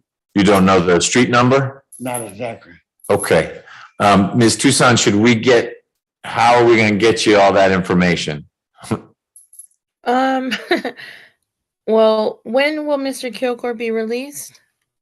If not today, it should be tomorrow if there are no holds on him. So maybe you can just give him that, he's got 48 hours to get to where, and then Ms. Feely can write that down. Well, maybe Miss Feely can give him my direct phone number. And then if she has any information, she could email me as well. Then he can call me and then I'll coordinate with him that way. Great. Do you have my number there, Miss Feely, or you want me to read it? If you don't mind reading it. No problem. 404-308-7618. All right, and I believe Ms. Wood is writing down the summary of this to give him as well. Great. Okay. So Mr. Kilgore, you should get out in the next day or so. If it's Thursday and you're still in jail, call Ms. Feely and we'll figure out what's going on. I will see you if there are any issues on probation, and then we're going to talk about drug court again, okay? You won't see me no more. Well, all right. Maybe I'll be out in Lithonia and I'll bump into you. That's where you'll see me at. Okay.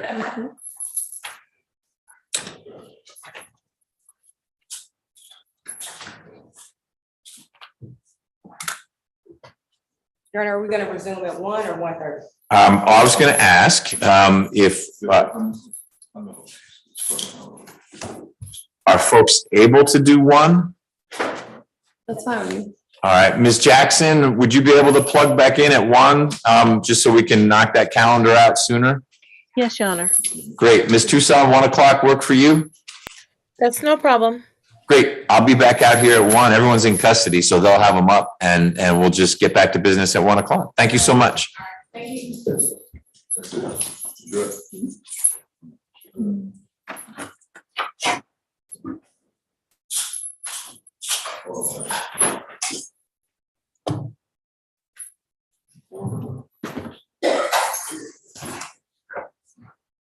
Got you.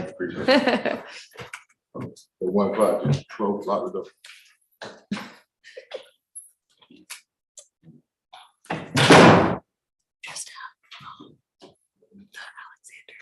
What's his name? Okay.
It ain't over.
Wait, who?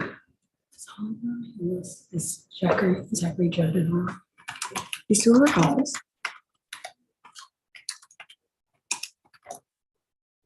I haven't seen him in a while.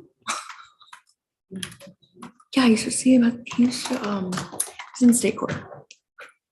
But I used to see him at the jail all the time. But I haven't seen him in a while.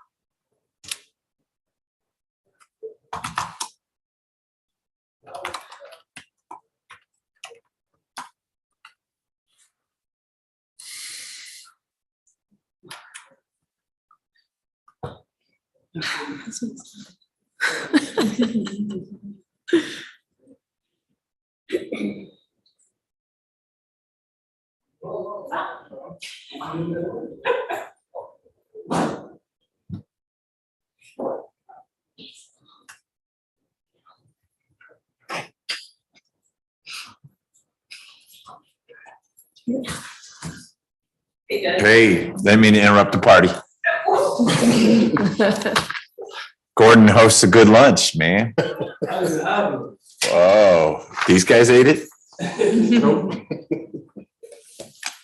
All right, before we bring anyone out, I've got 3 defendants, 5 positions, but 3 defendants. Are any of these contested where we're going to need to reset it, or they're all folks are admitting or stipulating they may not be agreed to sentences, but they're things we can handle today? Because I don't think any of these were set down for evidentiary hearings. I may be mistaken.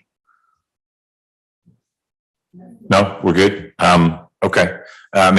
So we can bring all these folks out and we think we'll work through each of the 3 defendants today. Yes, Judge, I haven't spoken to Mr. Wilson yet, but just on what I've seen, I think we can resolve this once he's brought out. Okay. On that one. Okay.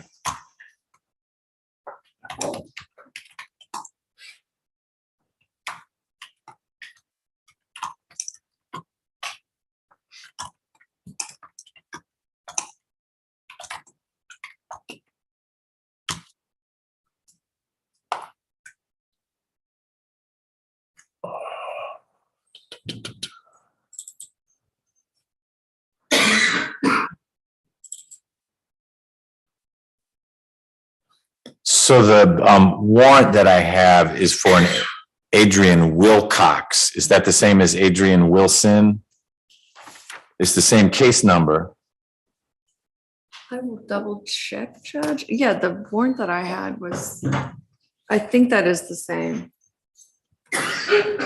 The allegation is a simple battery and criminal trespass from March of this year. Yes, Judge. Okay. That's All right, so maybe that the calendar just has the wrong name. Let's see.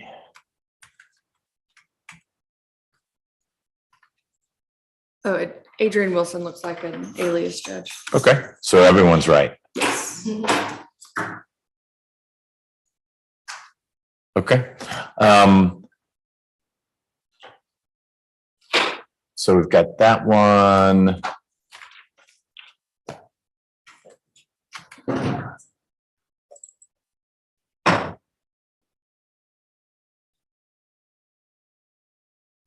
Rogers, boy, it's an old warrant. I guess it just took a while to catch up with him. It's from 2021. And Mr. Stevenson, I know.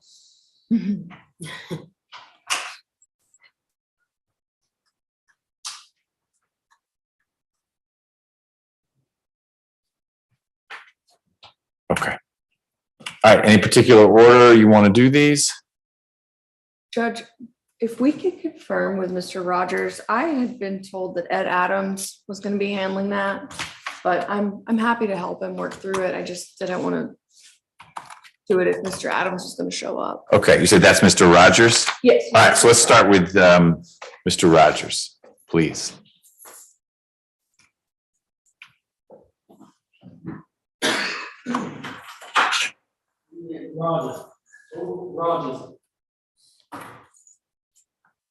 Ms. Nelson says that Mr. Adams will probably be here at 1:30, which is when, but we'll double confirm with Mr. Rogers. Thank you, Judge. Oh, I'm remembering this guy now because he's got 2 cases with Judge Schwal too. And he also has a newly. Hey, Mr. Rogers, you can stay right there. This is real quick. We're going to talk to you more. You have Ed Adams as your lawyer, yes? Okay, he's not here yet. Well, I started early. We're not supposed to start till 1:30, but one of the lawyers here said, I'm happy to help, but I think Ed Adams is representing Mr. Rogers. So if he's not here, can they help me? we'll see, but he is not late. 1:30 is that clock right there. He's not late yet. I just thought we could start early, so we'll do the other 2 cases. I'm not going to leave. If he doesn't show, I'll bring you back out here and we'll have that conversation. Okay? All right.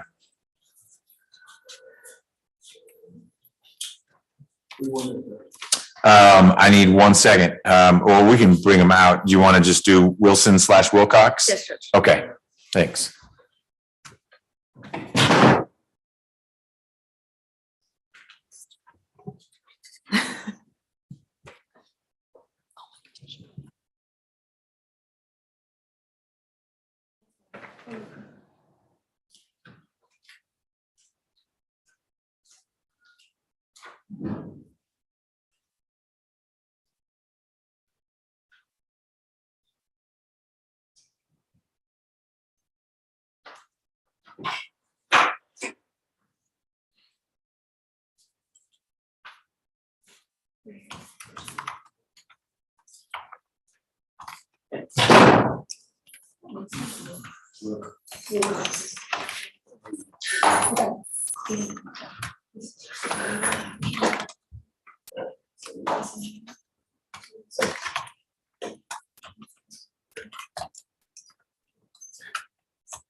You're ready, Judge.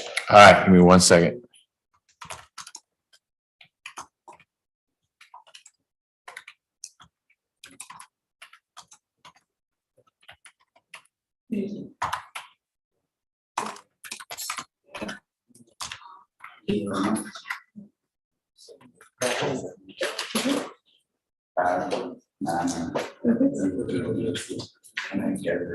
Okay, and I'll let probation go real quick.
All right, I'm sorry. Is it Wilcox or Wilson? Wilcox. Wilcox, Mr. Wilcox, I'm sorry for the delay. I had a situation I needed to deal with.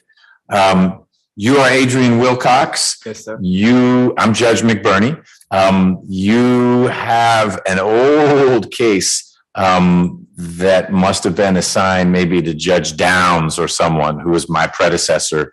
And you must have received a whole bunch of probation.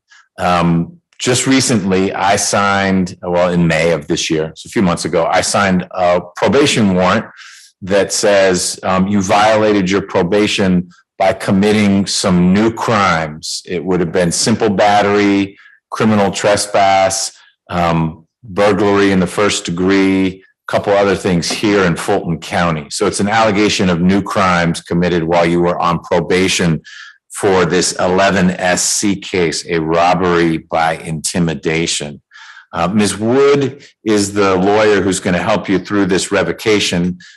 She was not your lawyer at the time. In fact, your lawyer at the time is now a judge here. Kevin Farmer used to be a defense attorney, and he's now a few floors down, dressing differently than he used to dress.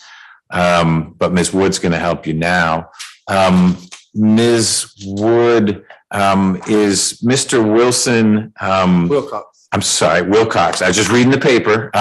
Is Mr. Wilcox stipulating to the violations, and also do we have a CP number for those? What is his situation? Is this the only thing holding him in? I'm asking you a lot of questions. Yes, Judge, we are stipulating. It appears that charge from March 2023 was actually all misdemeanors, and it appears according to Odyssey that it was resolved in June. And he has been in custody since April 7th of this year. He served 201 days. We're asking the court to consider revoking 200 days and reinstating to probation. Okay. His probation, he has 8 years and about 7.5 months remaining. You got just a phenomenally long sentence in that case. It sounds like a Judge Downs special. But it's what you're living with right now. So your check of the dockets, Ms. Wood, is that maybe that first degree burglary was downgraded or is not how it showed up in the system, and through state court, Mr. Wilcox resolved that situation. Yes, Judge. And it appears, I do have that state court case number if the court needs it. And I would like to highlight that according to Ms. Tucson, he had no prior revocations or issues with probation up until now. I bet Ms. Clark was going to ask that if we didn't already have that info, but we do. So this was an aberration, it sounds like, from what's been going on. Mr. Wilcox, what do you remember about what happened with your state court case? Did you plead guilty to it, or what was the outcome? Playing NOLO. I just didn't want to keep going on, take my family through it, so I just. And they gave you, I guess, time served? Yes, sir. Okay. When you get out, where is it that you will stay? I stay currently right now at what it is. I think it's 903 Fairburn Road. What is there? Apartment. Whose apartment? My little brother. Okay, so you stay with your little brother? Yes, sir. I don't know how old you are. How old is your little brother? My little brother's like 27, 28. Okay, so he's a grown up. It's not like he's a 5-year-old. No. Okay. And your brother will let you stay there when you get out? Yes, sir. I've been staying. Yes, sir. Okay. And that's in Atlanta or Fulton County? Yes, sir. Okay. Georgia. All right. I know, George. That's where my probation officer was coming to see me at. That's why I had probation. Excellent. So you're in the system, and that'll help Ms. Tucson. Okay. So Ms. Wood, your recommendation is to revoke 200 days and reinstate the balance. Yes, Judge. All right. Ms. Clark, what do you have to say about Mr. Wilcox's situation? Your Honor, the state is not opposed to it being 200 days, revoked to 200 days, because the unindicted case 23 CP 217525 related to this case, our office actually decided on yesterday to decline to prosecute on that case. We've spoken and been in contact with the victim, Ms. Gabrielle Jones, and she does not wish to proceed with the case. And so we've dismissed the charges. We just ask that the defendant have no violent contact with the victim. Okay. And what was your understanding of the connection between Mr. Wilcox and the victim? Was it a boyfriend, girlfriend, stranger? The way I understood it was like a relationship type Okay. Mr. Wilcox, is that correct? What was your connection to the young lady who was the alleged victim in your case? We've been with each other since we were like 13. So a long-term girlfriend. Yeah.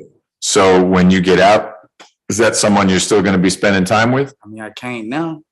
Y'all just told me not to be around her, so I'm not trying to. Well, I didn't tell you anything yet. Ms. Clark was, I think, wisely flagging that as something that we should discuss. Do the two of you have kids? No, not yet, but. Well, is she about to have your kid? We don't know. We don't know. As in, we don't know if she's pregnant or we don't know who dad is. Yeah, that. The latter. Yeah. Okay. Well, that could make your life complicated with her too. Mostly, I want to keep her safe and you out of trouble. Yes, sir. So what is a smart condition of probation? That you stay away from her, or? I just, like I told you, like we take classes, like both of us decide on, like, we need it, we take classes, like, but if it's up to y'all and y'all don't want me around it, then I would have to go with it. So the way it works is, in the end, it's always up to me. That's my job, but I like what I decide to be something that takes into account everyone's interests. So you were saying, Ms. Clark, that what was the last name of the young lady? Her name's Jones. Jones. Ms. Jones was saying no violent contact or no contact at all, or you didn't broach that topic with her? Just that she wanted to drop the charges, but I was saying that based off of the situation, and it's a relationship tied to the two people, I would say that, you know, as a part of his probation, he had no violent contact with Ms. Jones. Okay. Maybe we'll weave in a little family violence intervention into the mix. Okay. What kind of work were you doing before you got arrested? Faultless, sir, for flowers. Okay. Do you have a certification? No, I was getting certified through them. Okay. You've been out of commission for a little bit. You think you can get that job back, or who knows? Sir, like, I mean, my boss told me to call him when I get out, so okay. I'm hoping I can still get it when I get out. What does your brother do? He work at the airport. Is he a pilot, or he's one of those guys holding those red sticks? He like when people get off the airplane, he helps them to their other destinations, and the people in the wheelchair, he pushes. He pushes the wheelchairs. Okay, got it. Okay.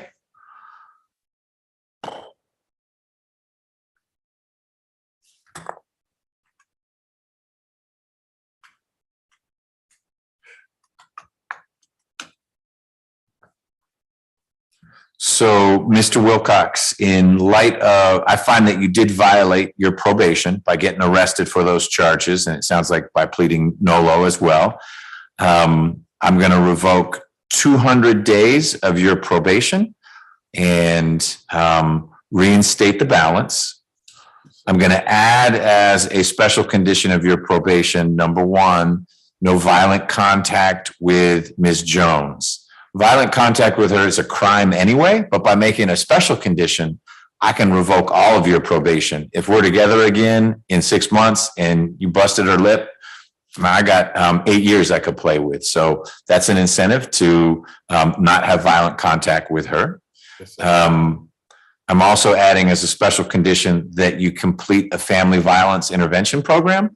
That's a series of classes where you will learn different ways to work through tension you might have with people you care about in your life, whether it's your brother or Ms. Jones or the next lady that you end up spending time with. Great. It is great. You'll need to do that. I'm going to waive your probation supervision fees for the first 3 months after you get out so you can get working again, and you got to pay for these classes. And finally, I'm going to set a behavioral incentive date of 4 years from today. So it'll be October 25th of 2027. If you, between now and then, have stayed out of trouble like you did for the first whole bunch of years of probation, close your case out early. You still have 8.5 years left. That's so long. If you, over the next 4 years, are doing fine, you're working, keeping your head down, maybe you have a kid, then we'll close this case out. Ms. Clark, anything else you recommend? No, Your Honor. Ms. Wood, anything else? No, Your Honor, thank you. All right. Ms. Tucson, any questions, any info you need from Mr. Wilcox? We have to wait until. Miss Wood, she did send me the phone number to contact him, 470-599-0096. Is that correct, Mr. Wilcox? Yes. Your phone number ends in 0096? My phone number? Yeah. No, sir. That's his girlfriend's phone number. Wait, there's Ms. Jones, the person we're worried about? Yes. Okay. Do you have a phone number? Not at this moment. Okay, so Ms. Tucson, who is with probation, she's not your officer, but she's with probation. That's the number she's going to call to let you know about reporting. But it sounds like probation ought to have your address in the system anyway, your brother's address. Yes, sir. Okay. Ms. Tucson, anything else? What is that address? Because I don't have the address. I could tell you what I have in the system. I think it's 405 Fairburn Road, apartment 93. Yes, that's what I have. That's what I have in the computer. Okay, then you've got it. Or that's brother's address. Yeah, that's the address I was staying at. Yeah, that's brother's address where Mr. Wilcox will go when he gets out. Okay, and you have your officer's information? I think her name is Miss A, but I don't. Officer A. Just Yes, ma'am. whenever you do get released from Fulton, just report within 48 hours. Yes, ma'am. I had talked to her like Sunday. From jail? Yeah, I called her off the jail phone. Like, you get to pay for calls. And I know how it works, and we record them so we can listen to them. All right, so when you get out, let her know I'm out, and she'll let you know, meet me here or report to the office. You don't want a warrant in a week because you were hard to find. Nah, I'm gonna do right on probation. I just got into a little hiccup. That's all. Okay, good. Well, I hope things go smoothly for you and Miss Jones. And listen to me, if you're not the dad, don't take it out on Miss Jones. That's her choice. It may be you find another lady, but it would be silly to see you here again because you learn that the dad is guy 3 doors down and you smack her around. Not gonna stop the baby. It's not. The baby's going to be a wonderful thing. And it may be you spend time with that baby. It may be that you say, hey, you know what, Miss Jones, clearly you need to spend time with the dad of the baby. My point was simply be thoughtful about what you do if you end up being frustrated with the news you get. If it's a blonde kid, then you may not be dad. And that's frustrating. Miss Jones made the choice she made. And I just need you to not be back here again because you got mad and busted a plate over her head. No, nothing like that. All right. Well, good luck. All right. So much. Thank you, Judge. Thank all y'all. Thank you. Yeah. Mr. Adams, you were early. We start at 1:30 and you came in early. Do you want to handle Mr. Rogers' situation now? Do you want to talk with Ms. Clark first? Okay. We'll hold off. We'll bring Mr. Rogers out in 1 sec. But hey, let him know his lawyer's here. He was kind of tense.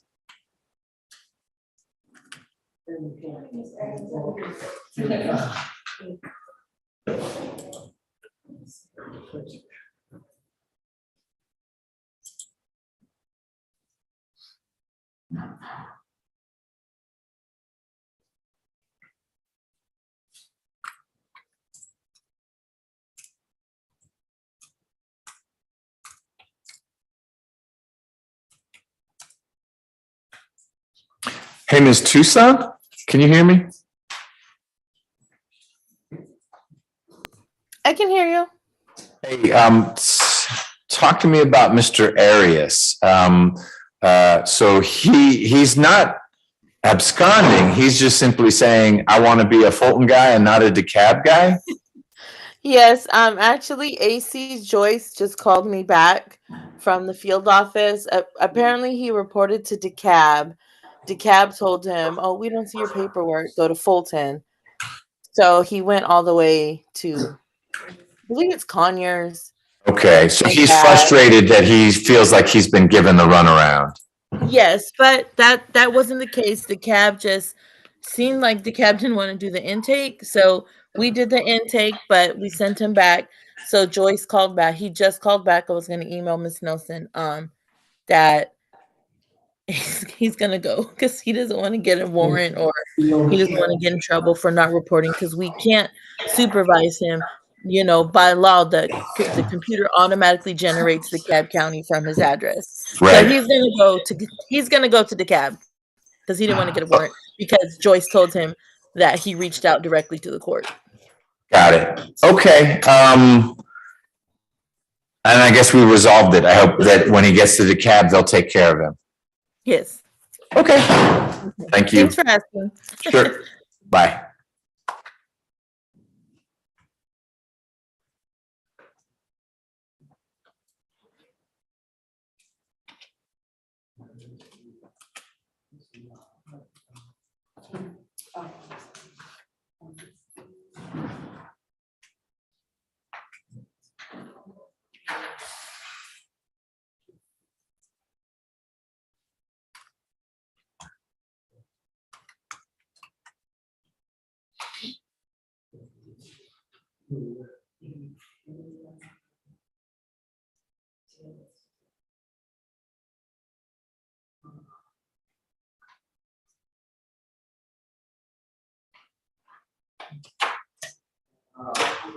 What you saying about,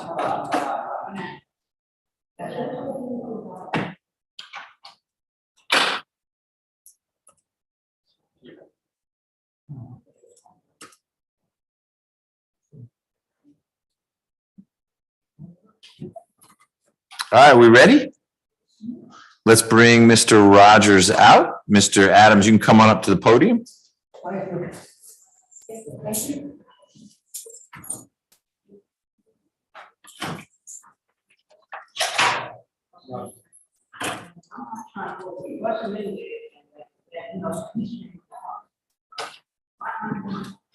Who's back there talking to someone? Miss Phoebe.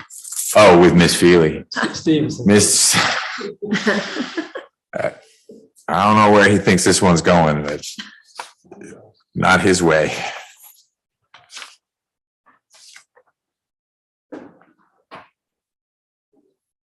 I'm usually late, so I was trying to impress Miss Nelson. Well, I even texted her. I said, guess who's here? She said, excellent, with a big exclamation point. But I know you're pulled in lots of directions. I'm glad you're here.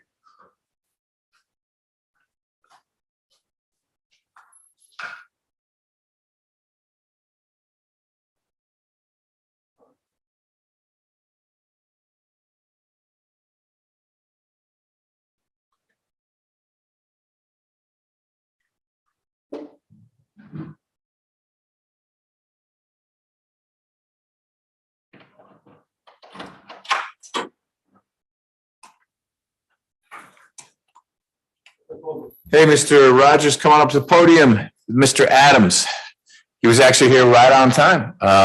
He was here a little while ago and he just spent a little time talking with the prosecutor. All right, we're going to get on the record. In your case, this is position 2, 14 SC 131510. It's Mr. Rogers, Ulysses Rogers. He's here in court with his lawyer, Mr. Adams. We have Ms. Clark for the state. And we talked about your case before. I think you were on Zoom. Were you not in person? Or were you here in person? You're here in person. I know we've talked about it before because you've got the complicating factor of 2 open cases with Judge Swall. Although I don't know if it was through Mr. Adams's efforts, he's set aside bench warrants in those cases. So those aren't holds on you. Your probation warrant that I signed is old. I signed it in August of 2021, and it alleges that you violated your probation in this case from 2014 by committing new offenses. One was possession of a firearm by a convicted felon. Another was obstruction. And then you also hadn't proven that you were working or got enrolled in a family violence intervention program. Again, that's back in August of 21. I don't know if that firearm charge became one of the 2 Judge Swall cases. Those are still out there. You've been in jail now for over 4 months on this probation warrant. Mr. Adams, is Mr. Rogers stipulating to these allegations that he got arrested for possession of a firearm by a convicted felon and the other 2 things, or where are we with that? Yeah, we've stipulated, yeah, Okay, that he was arrested, not that he admitted. got it.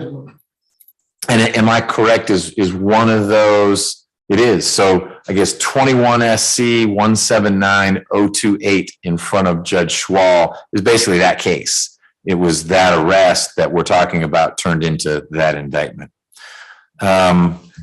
So Mr. Rogers has a little more than a year and a half of probation remaining in this case. What is your recommendation, Mr. Adams, that I do in light of these violations? Talked to Ms. Clark. She's recommending 180 days. He's been in 152. We ask that you accept that recommendation. Okay. So Ms. Clark, your recommendation is revoke 6 months, but credit for all the time that Mr. Rogers has been in. Yes, Your Honor. Okay. And also, the state wanted him to have a drug and alcohol, evaluation of drug and alcohol. All right. Treatment recommended. Sure. Okay. Mr. Rogers, did you have a question for me or just for your lawyer? Yes, I would let you know, back in 2021, I did do my anger management classes. I just don't got paperwork right now. But Okay. if I can bring it back in, I can give it to my lawyer to present. Yeah, if you get it to Mr. Adams, he'll say, I don't need to see it. You'll need to get it to probation because they're going to keep dinging you for that. Obviously, you'll want to get back to work when you can as well. And it sounds like the 2 cases with Judge Schwal won't keep you in. I'm not saying there's not something else holding you. You've been a little busy over the last couple of years, but this won't be keeping you in. Let me check one thing. I'm noticing an even more recent number. 23 CP. 218-839. That's the one. So those are drug charges, possession of methamphetamine with intent to distribute, possession of cocaine.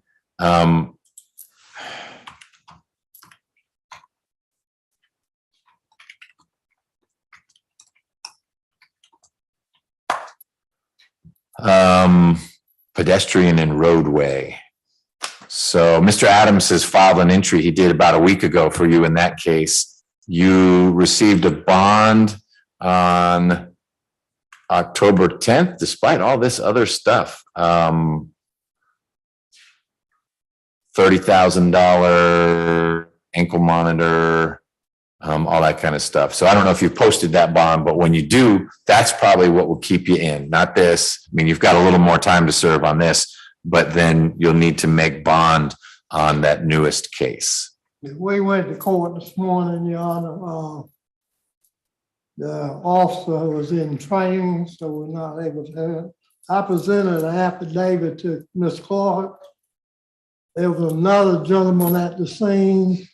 He's confessed that he threw the drugs out.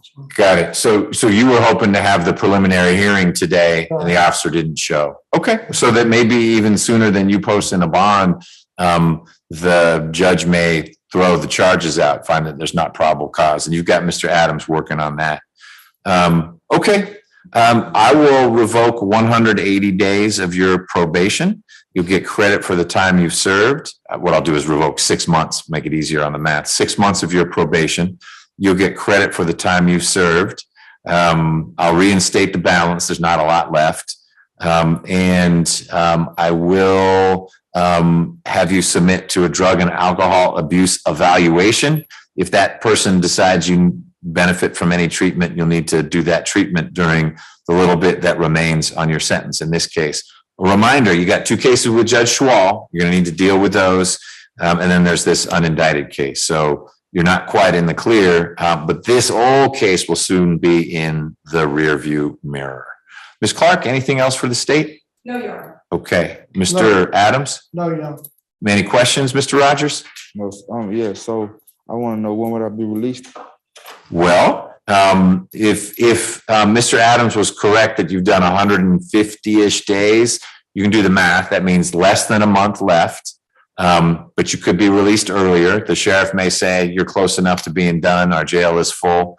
But that wouldn't get you out because you've still got this drug case where you've got a bond, so you can either post that bond or Mr. Adams can continue to try to get those charges dismissed at that level based on what this other guy is saying. Okay? All right. Thank you both.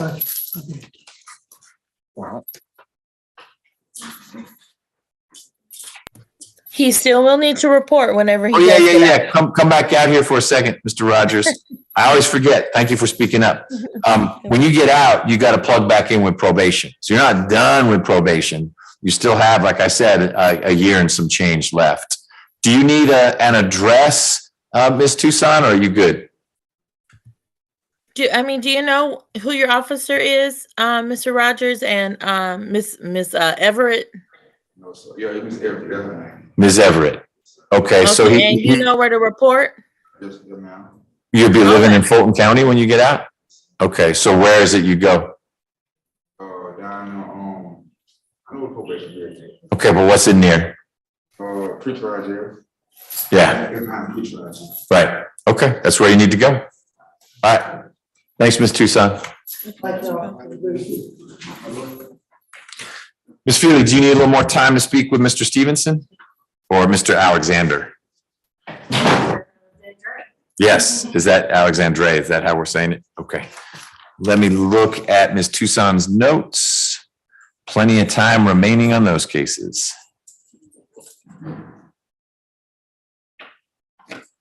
All right, let's bring them out when you're ready.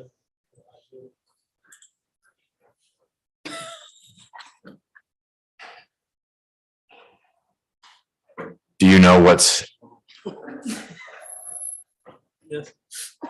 I was asking Ms. Feely, do you know what is happening with his most recent arrest? Yes, I have the dismissal order Oh. for burglary, and it's in office.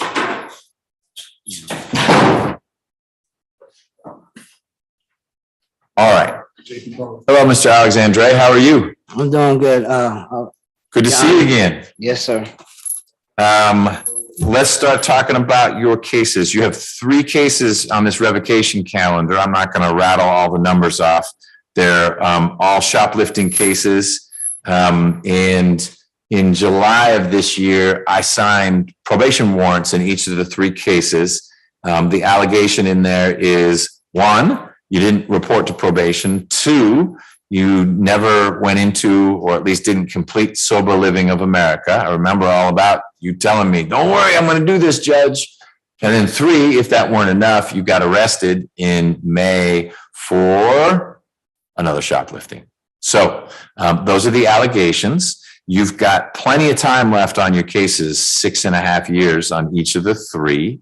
We're going to talk today about whether you're admitting that you violated your probation in the 3 ways I described, and then if so, what should the consequences be? So I'm going to ask your lawyer a few questions. I'll hear from you. If there are things you want to add, you usually do have something to add. Yes. And I'll hear from Ms. Clark, the prosecutor, and we will figure out what's going to happen. So, Ms. Feely, you had said something about burglary, and maybe shoplifting became burglary, but the allegation in the petition was it was another shoplifting. I have not looked into the other shoplifting. Okay, but you're not aware from your queries into Odyssey of other CP matters that would hold Mr. Alexandre in if we resolve things today. Not that he's necessarily getting out today, but when he takes care of his revocation, that ought to be it. I don't see, he asked about a decab hold also. I don't see any holds or any outstanding cases. Okay, why would you have a hold from DeKalb?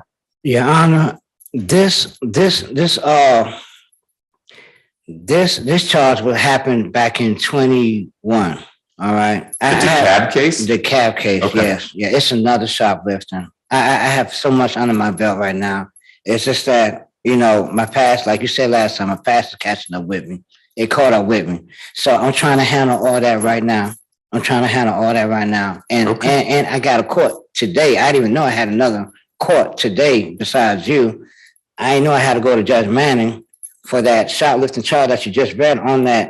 It's a 3-year-old case. All right. So all these allegations that the probation gave is false. All of them are false. All right. So, but let me start with this one right here. That shoplifting, that happened back in 2020. Okay. Yeah, that's a 3-year-old case. That case is old. But that's not no new shoplifting charge like the probation officer. So what, did you just get arrested in May on that? I mean, you got arrested in May of this year No, you didn't get arrested? No, Okay. I was still in custody for the shoplifting charge that we're talking about today that you sent me on. What Okay. happened was when you had sentenced me, right? I was supposed to go to sober living, right? So I'm waiting on the transport order. I'm waiting on the transport order. So I'm waiting in jail for the. I'm thinking my lawyer wasn't doing her job, so I'm writing the state bar on her. Come to find out, she did do her job. You know what I'm saying? So I'm apologize to her right now. So anyway, when I was in jail, long story short, they finally told me to pack it up, and you know, so as I was leaving, I was unaware of this East Point hold for shoplifting that you see on that computer. That happened back in 20. All right. Okay. So I went to East Point. That shoplifting was still a misdemeanor. When I went to East Point, it upgraded to a felony. Then he sent me right back to White Street. So when I went back to White Street, I forgot the judge's name. But I know the lawyer was Miss Parisa or something like that. Yep, I see your name right here. She helped you. Yeah, she helped me get a signature bond to go to sober living. Okay. So I had to get another transport order to go there. So when her investigator took me to the program, they walked me inside the program, make sure I got in there. All right. So when they left me, so now I'm trying to deal with the program. The program telling me I needed money to get in there. I didn't have the money. I didn't have the money at all. So they couldn't admit me. So when they said that, you know, I had to call home and go home. I had to call my mother and go home. What happened? I went to probation the next day, which is June 15th. I believe that release date was June 14th. June 15th, I went to my probation officer, passed the drug test, let them know what's going on with sober living, right? So when all that was handled, they told me that their probation officer is going to come see me on the 7th at my mother's house. So I'm waiting, you know what I'm saying? I'm at my mother's house living there. No problems at all. But the probation officer called me one time to find out if I had a job. I didn't have no job yet. So, you know, that was it. That was the last time when I heard from the probation officer. Okay. And then one day, and then I caught a job at the apartments where I got so-called out there for burglary. All right. I was falsely accused about a burglary over there. So they're saying that the man showed up for court and dismissed the charge. They got the person who stole a washing dryer and all that. They got that person and they dropped my charge. All right. So now I'm here in front of you today, Your Honor. I've been clean for like 13 months in Fulton County, 2 more months while I was free, and unfortunately 2 more months while I'm back in custody. I'm 17 months clean. I'm not thinking about no drugs no more. I don't need no more drug program. Right now, I just want to move forward, go back to my mother's house, and move forward with these extra charges that I got on me. That's all I got to say right there. Okay. Thank you for that update. How's your mom doing? Oh, she's doing great. She's doing great right now. You're not going to stress her out more in the future by getting in trouble? Oh, no. I will not do that no more. So, Ms. Feely, Mr. Alexandre has been in for just under 70 days now. What is your recommendation in light of I guess I should step back a little bit. I thought I heard you say he's admitting to the allegations. There was some backpedaling from Mr. Alexandre, but he was giving me context, and I'll take it that way. Is he stipulating to the allegations? Yeah. Okay.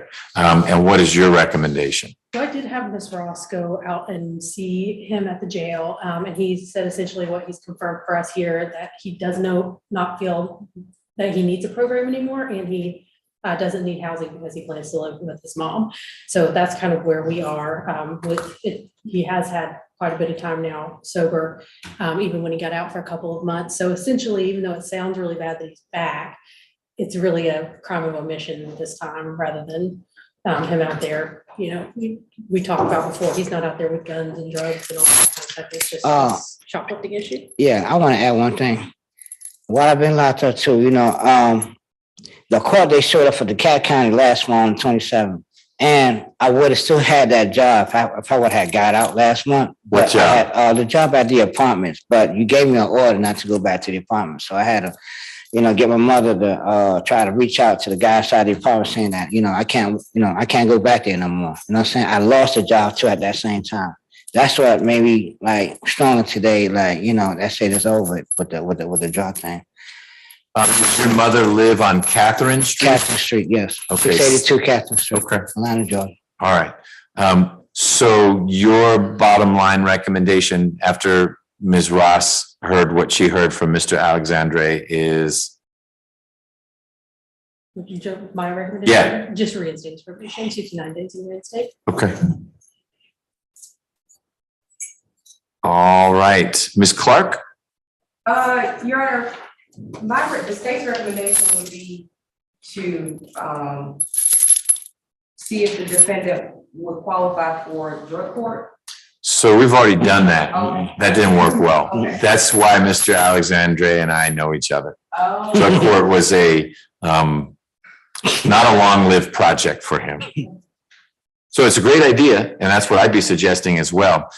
He's claiming that 17 months now he's been clean, but drug court already happened.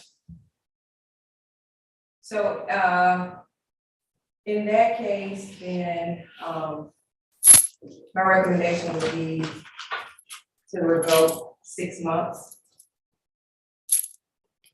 For what? Okay. And any modifications to probation or leave it as, we'd remove the sober living thing. It wouldn't make him try to go back there. Yeah, if he says that he's been clean that long, he should be commended for that. So I would say the only stipulation is just to stay away from the incident locations. Okay.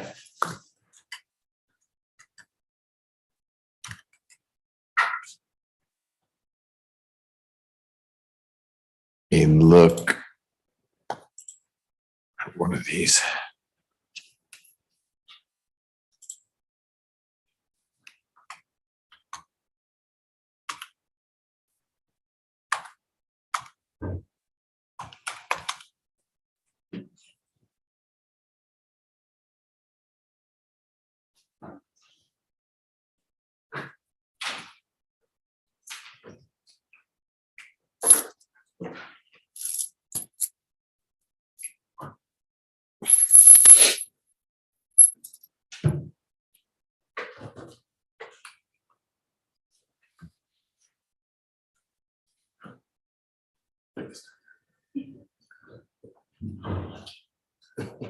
What are the apartments you're supposed to stay away from? That your sentences were all stay away from Walmart.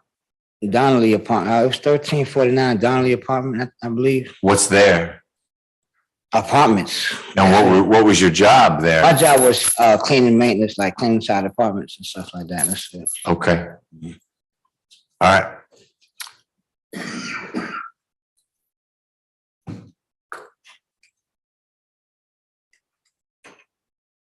Good afternoon, Ms. Jackson.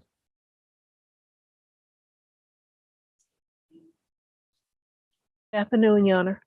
How many cycles does Mr. Alexandre have? 73. All right. Thank you so much.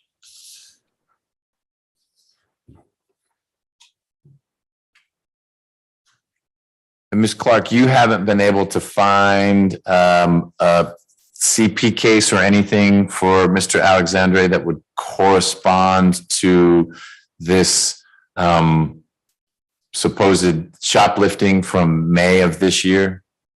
No, Your Honor, I was actually, that's what I was trying to see. I couldn't, but one thing I wanted to check is, Yeah. Because the booking number just gets you to these warrants. That's what it's associated with. He would have had 11 days, I guess, to work with, but he was just released on this case on May the 20th. And then there was some weirdness about he was booked another way into the jail. So I'm not sure that I definitely don't think that it is after being on probation either. So I don't think it's a violation. Okay. Your Honor. I just see Your Honor, the cab case that he's already referenced, cycle 70. Okay. Yes, Mr. Alexandre. last time when I came from court, somebody helped you find my case on the computer. I forgot who it was, but I remember when you was on the computer searching for that charge, and you found it. And then you seen that it was back in 2023. I believe it was February 2023. Somewhere. No. When I caught that charge. No. May not do it. Yeah. I know I got nothing. So you wouldn't have been out in February of 23. February I was in here. Right, because you pled guilty in March of 23. Yes, sir. To these three cases. And I'm in jail ever since. And you were supposed to get credit from May of the year before, which would get you out in May-ish, which apparently happened, and then or late April. Okay, I'm only asking because I don't want that to rear up and grab you. If it's something we need to deal with, it's something we need to deal with. All right. Mr. Alexandre, you continue to live on borrowed time. We'll see what happens when you get out. You haven't been out very long before you get arrested again. I didn't get a chance to breathe. We'll see what happens when you get out again, how long you breathe before you come back here. Oh, and one last thing. I forgot one last thing. Yeah, what's that? Is it still on the table for like 2 years? Once I do good for 2 years, I can get the rest of the balance suspended. So yes, but I'm going to move it down the road a little bit. That's cool. It's going to be based off today rather than back then. I'm fine with that. I'm glad to hear that. Okay. All right. So Mr. Alexandre, I find that you did violate your probation. You've explained to me from your perspective why you didn't participate in sober living. It's not probation's job to find you. You need to find them. Yeah. And so if you try to call someone and you can't reach them, then you try the next day. And if you can't reach them the next day, you go to the probation office. Yeah, you walk on in that building. Here I am. And then they can say, great. And he's still living at Catherine Street and everything checks out. Yeah. If you are hard to find, they'll bring me another warrant and we'll just keep stretching out these windows that you are spending in custody. I don't know what happened with this arrest for shoplifting. People can't find it. If it pops back up, we will work through it at the appropriate time. I'm going to revoke 7 months of your probation. I will reinstate the balance. You'll get the credit for the time that you've been in. I will move your behavioral incentive date to December 1st of 2025. And I will remove the condition that you need to enroll in and complete Sober Living of America. That one didn't work out. I'll tell you, if we're doing business again soon because you got arrested, we're going to need to look for some kind of program because things won't have been working out for you. Okay? Ms. Clark, anything else on behalf of the state? No, Your Honor. Okay. Thank you.